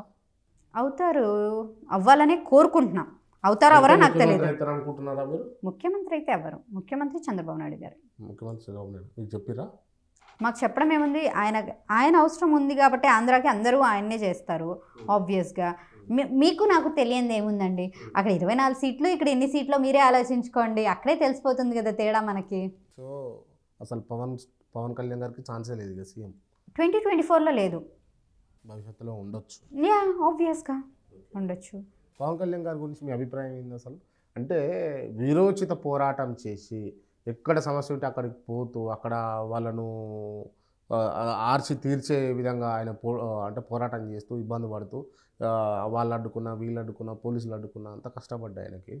అలవెన్స్లో పోయి 24 సీట్లు తెచ్చుకోవడము అవసరమా అన్న ప్రశ్న మీ దృష్టికి వస్తే యాజ్ ఏ ఒక లీడర్గా మీరేం చెప్తారు? పవన్ కళ్యాణ్ గారి గురించి ఆలోచిస్తే ఆయనలో ఒక ఫైర్ ఉంది, ప్రజలకు ఏదో చెయ్యాలి అని చెప్పేసి. అదైతే ఆయన అదే నడిపిస్తుంది. చాలా సిచ్యువేషన్స్లో చాలా చోట్ల ఆయన డిప్రెషన్కి గురవ్వచ్చు. అరే వద్దురా బై నాకు ఎలక్షన్స్ పోటీలు అని చెప్పి వాళ్ళ అన్నలా సైడ్ అయిపోవచ్చు, అన్నీ చేసుకోవచ్చు. బట్ ఆయనలో ఆ ఫైర్ ఉంది, ప్రజల కోసం నేను ఏదో ఒకటి చెయ్యాలి అని చెప్పేసి. అందుకే ఆయన ఏమో ఈసారి నేను వేరేగా ఇండిపెండెంట్గా పోటీ చేస్తే ఓట్లు చీలడం తప్ప అక్కడ ఏం ఉండదు కదా. కలిసి చేస్తే ప్రజలకు ఒక న్యాయం జరుగుతుంది, ప్రజలకు ఒక మంచి జరుగుతున్నంత థాట్తోనే ఆయన అలయన్స్ తీసుకున్నారు. కాకపోతే బాబు ఇచ్చే ప్యాకేజ్ వల్ల 24 సీట్లకు పరిమితమైండు పవన్ కళ్యాణ్ అని చెప్పేసి నాకు అదే అర్థం కాదు. నన్ను మొన్న ప్యాకేజ్ అన్నారు, నాకు కూడా కామెంట్స్లో ప్యాకేజ్ డాక్టర్ అని చెప్తారు, ప్యాకేజ్ స్టార్ అని చెప్తారు. ఏంటి ఇవన్నీ నాకు అర్థం కావట్లా. అంటే డబ్బులు ఇస్తూ ఉంటారా? నాకు అర్థం కావట్లా. ప్యాకేజ్ డాక్టర్, ప్యాకేజ్ స్టార్ తీసుకున్నాను అని మీరు ఎలా చెప్పేస్తున్నారండి బాబు? అది వాళ్ళు నిజం అనుకుంటారు. యూ హ్యావ్ ప్రూఫ్సా అంటున్నాను నేను. ప్రూఫ్స్ ఏమైనా ఉన్నాయా అంటున్నాను నేను. ఇప్పుడు ఒకవేళ నేను తీసుకుంటే ఫుల్గా టీడీపీ అని చెప్పేసి నా వాళ్ళంతా టీడీపీతో నింపేసి టీడీపీకి సపోర్ట్ అని వెయ్యాలి కదా. నేను ఎందుకు క్వశ్చన్ చేస్తాను? టీడీపీ ఒక సీటే ఇచ్చింది ముస్లిమ్స్ కానీ. ఒకవేళ నేను ప్యాకేజ్ తీసుకుని ఉంటే, ప్యాకేజ్ తీసుకున్నా సరే మనల్ని ఎలా ఆలోచిస్తారు తెలుసా? డబ్బుల కోసం ఇది చేస్తున్నాము, మనకు వాల్యూ ఉండదు, మన మోరల్ వాల్యూస్ ఉండవు, మన ఎథిక్స్ ఉండవు. ఏం లాభం? ఆ ఒకసారికి తీసుకున్నాం అయిపోతుంది అంటే పవర్ స్టార్ పవన్ కళ్యాణ్ గారు ప్యాకేజ్ స్టార్ కాదని అంటారు మీరు. ఒక్కటండి, ఇప్పుడు డబ్బులు తీసుకున్నారు లేదు అన్నది వాళ్ళ ఇంటర్నల్ విషయం. మీకు నాకు దీంతో సంబంధం ఏముంది? ఒక్క మాట చెప్పుకుందాం. ఇప్పుడు ఆంధ్ర పాలిటిక్స్ మొత్తం కూడా పవన్ కళ్యాణ్ మీద ఆధారపడి ఉన్నాయి. ఆ పవన్ కళ్యాణ్ కావాలని చెప్పేసి ప్యాకేజ్ తీసుకొని బాబుతోటి చేతులు కలిపిండు అని. సరే, ఒకవేళ డబ్బులు తీసుకున్నారే అనుకుందాం. ప్రతి ఫ్యామిలీ దగ్గరికి వెళ్ళి లక్షలు ఇవ్వడము చేస్తున్నారా లేదా? మంచి జరుగుతుంది కదా. తీసుకున్నారబ్బా, తీసుకునే పని చేస్తాడు. ఎవడైనా డబ్బులు తీసుకొని ఎవడు పని చేస్తున్నాడు చెప్పండి? మీ కెమెరామ్యాన్ చేస్తారా? చెయ్యరు కదా. పని ఎవరైనా డబ్బులు తీసుకునే చేస్తారు. చేస్తున్నారా అయింది. దాంట్లో ఏముంది? దాంట్లో ప్యాకేజ్ స్టార్ అనడంలో పెద్ద విషయం ఏముంది? మీరు ప్రజలకి హెల్ప్ చేస్తామని చెప్పి పొలిటీషియన్స్ డబ్బులు దొబ్బేస్తున్నారు, నోటికాడ కూళ్ళు లాక్కుంటున్నారు. దానికి తీసి పడేసింది ఏమీ కాదు కదా. ఆయన సరే అండి మీతో అలయన్స్ తీసుకున్నాను, డబ్బులు ఏమైంది తీసుకొనియండి, మనకి ఏమన్నా ప్రాబ్లం వచ్చిందా? మీ ఖజానాలోంచి ఇచ్చారా, నా ఖజానాలోంచి ఇచ్చారా? వాళ్ళు ఇచ్చుకున్నారు అంతే. ఇచ్చుకుని ఉంటే ఒకవేళ భవిష్యత్తులో మీకు కూడా ప్యాకేజ్ డాక్టర్ అని అంటున్నారు కదా, ఒకవేళ ప్యాకేజ్ కావాలనుకుంటే ఎంత ఎక్స్పెక్ట్ చేస్తున్నారు మీరు? నాకు ఎప్పుడు అలాంటి థాట్స్ రాలేదు. నేను ఎక్స్పెక్టేషన్స్ కూడా డబ్బుల విషయంలో పెట్టుకోను. నాకు అవసరం లేదు. నాకేమన్నా ఎవడైనా ఇవ్వాలన్నా this is my trust account, వేసేయండి దాంట్లో అంటాను. అంతా అలా చారిటీకి వెళ్ళిపోతాయి అంతే. నూరి పరి ఒక మైనారిటీ ముస్లిం కమ్యూనిటీకి చెందినటువంటి వ్యక్తి, ఒక ఇండియన్. ఇది ప్రౌడ్గా ఫీల్ అవుతా. ముస్లిం మైనారిటీ, ఇండియన్ ముస్లిం మైనారిటీ అంటే నేను ఇంకా ఓకే. నూరి పరి ఇండియన్ మైనారిటీ ముస్లిం కమ్యూనిటీకి చెందినటువంటి వ్యక్తి. ఎస్. ఓకేనా? ఎస్. కానీ ఇదే ఇండియన్ ముస్లిం మైనారిటీ కమ్యూనిటీకి చెందినటువంటి వ్యక్తులు నూరి పరిని తొక్కాలని చూస్తున్నారా లేదా? ఉన్నారు. ఒప్పుకుంటారు కదా? ఒప్పుకుంటా. ఎందుకు అంత వివక్షత? ఎందుకు? ఒక ఆడపిల్ల అయ్యండి మైనారిటీ నుంచి ఈ మైనారిటీ సంఘం నుంచి ముందుకొచ్చి ఇంత వాయిస్ వినిపిస్తుంటే ఎందుకు తొక్కాలని చూడాలి? తొక్కడం అన్నది ప్రతి చోట ఎదిగే చోట కామన్. పర్టికులర్ ముస్లిం సోదరులు ఎందుకు తొక్కాలి? సరే, ఒక హిందూ మిత్రుడు దొక్కిండు అనుకో, సరే రిలీజియన్ వేరే ఉన్నది, రిలీజియన్ అని కాదు కదా, లేకపోతే వేరే కాస్ట్ అనుకోండి, వేరే అనుకుందాం, లేకపోతే మీరు పొలిటికల్ పార్టీకి అవుట్ సైడర్ సపోర్ట్ చేస్తున్నారు అని అనుకుంటే ఇతర పార్టీ వాళ్ళు దొక్కిరు అనుకుంటే ఒక రీజన్ ఉంటుంది. ముస్లిం సోదరిని ఒక ముస్లిం సోదరిలో తొక్కాల్సిన అవసరం ఏముంది? మీరు ఎప్పుడైనా ఆలోచించండి. మేలిగో అన్నది ఏ రిలీజియన్లో అయినా ఉంటుంది. మేలిగో ఆడవాళ్ళు వాళ్ళకన్నా ముందెళ్తే అది ఒకటి చూడలేరు. ఇది మీరు బాగా నోట్ చేసుకోండి. కానీ అది ముస్లింలలో ఎక్కువ ఉంటుంది. ముస్లింలలో ఎక్కువ అంటే అలా పెంచారండి. నేను అదే కదా ఇందాక బుర్కా విషయంలో చెప్పింది కూడా దాని గురించి. అలా పెంచడం తప్పు. బుర్కా వేసి నువ్వు ఇలానే ఉండు, బుర్కా తీయకు అని చెప్తున్నా. ఎడ్యుకేషన్ వస్తే అన్ని చేంజెస్ వస్తాయని చెప్పి నేను క్లియర్గా చెప్తున్నాను కదా. మన ఎన్విరాన్మెంట్ అలా పెంచేసింది మనల్ని. అసలు అది ఇస్లాంలో లేదు. సరిగ్గా ఇస్లాం తెలిసినోడు లేడీకి ముందు రెస్పెక్ట్ ఇస్తాడు. ఇస్లాంలో లేడీస్కి ఎక్కువ ప్రయారిటీ ఇచ్చారు, డౌన్ చేయలేదు. అసలు కొన్ని కొటేషన్స్ ఉంటాయి దాంట్లో, లేడీస్ ఈక్వలా అని అడుగుతుంటే వద్దా మీరేం మాట్లాడుతున్నారు? అసలు ఈక్వాలిటీయే లేదు. లేడీస్ ఎప్పుడైనా ఎక్కువే అంటారు తెలుసా. పెద్ద పెద్ద మౌలవి ఆలింని చూడండి. మీరు ఈక్వాలిటీ దగ్గర ఎందుకు కొట్టుకొని వస్తున్నారు? మీ రేంజ్కి ఎప్పుడు ఒక మగాడు చేసుకోలేడు. అది వీళ్ళకి తెలియదు కదా. వీళ్ళేంది ఆడవాళ్ళకి ఏం తెలియదు, బయటికి తీసుకెళ్ళినా మేము తోడు ఉండాలి, ఇలాంటి ఫీలింగ్స్ మగాళ్ళలో ఎందుకు వస్తున్నాయంటే బయట సొసైటీలో జరిగే ఘోరాలు నేరాలు చూశాక ఆడవాళ్ళకి సేఫ్టీ లేదని వాళ్ళలో కూడా ఒక భయం వచ్చేసింది.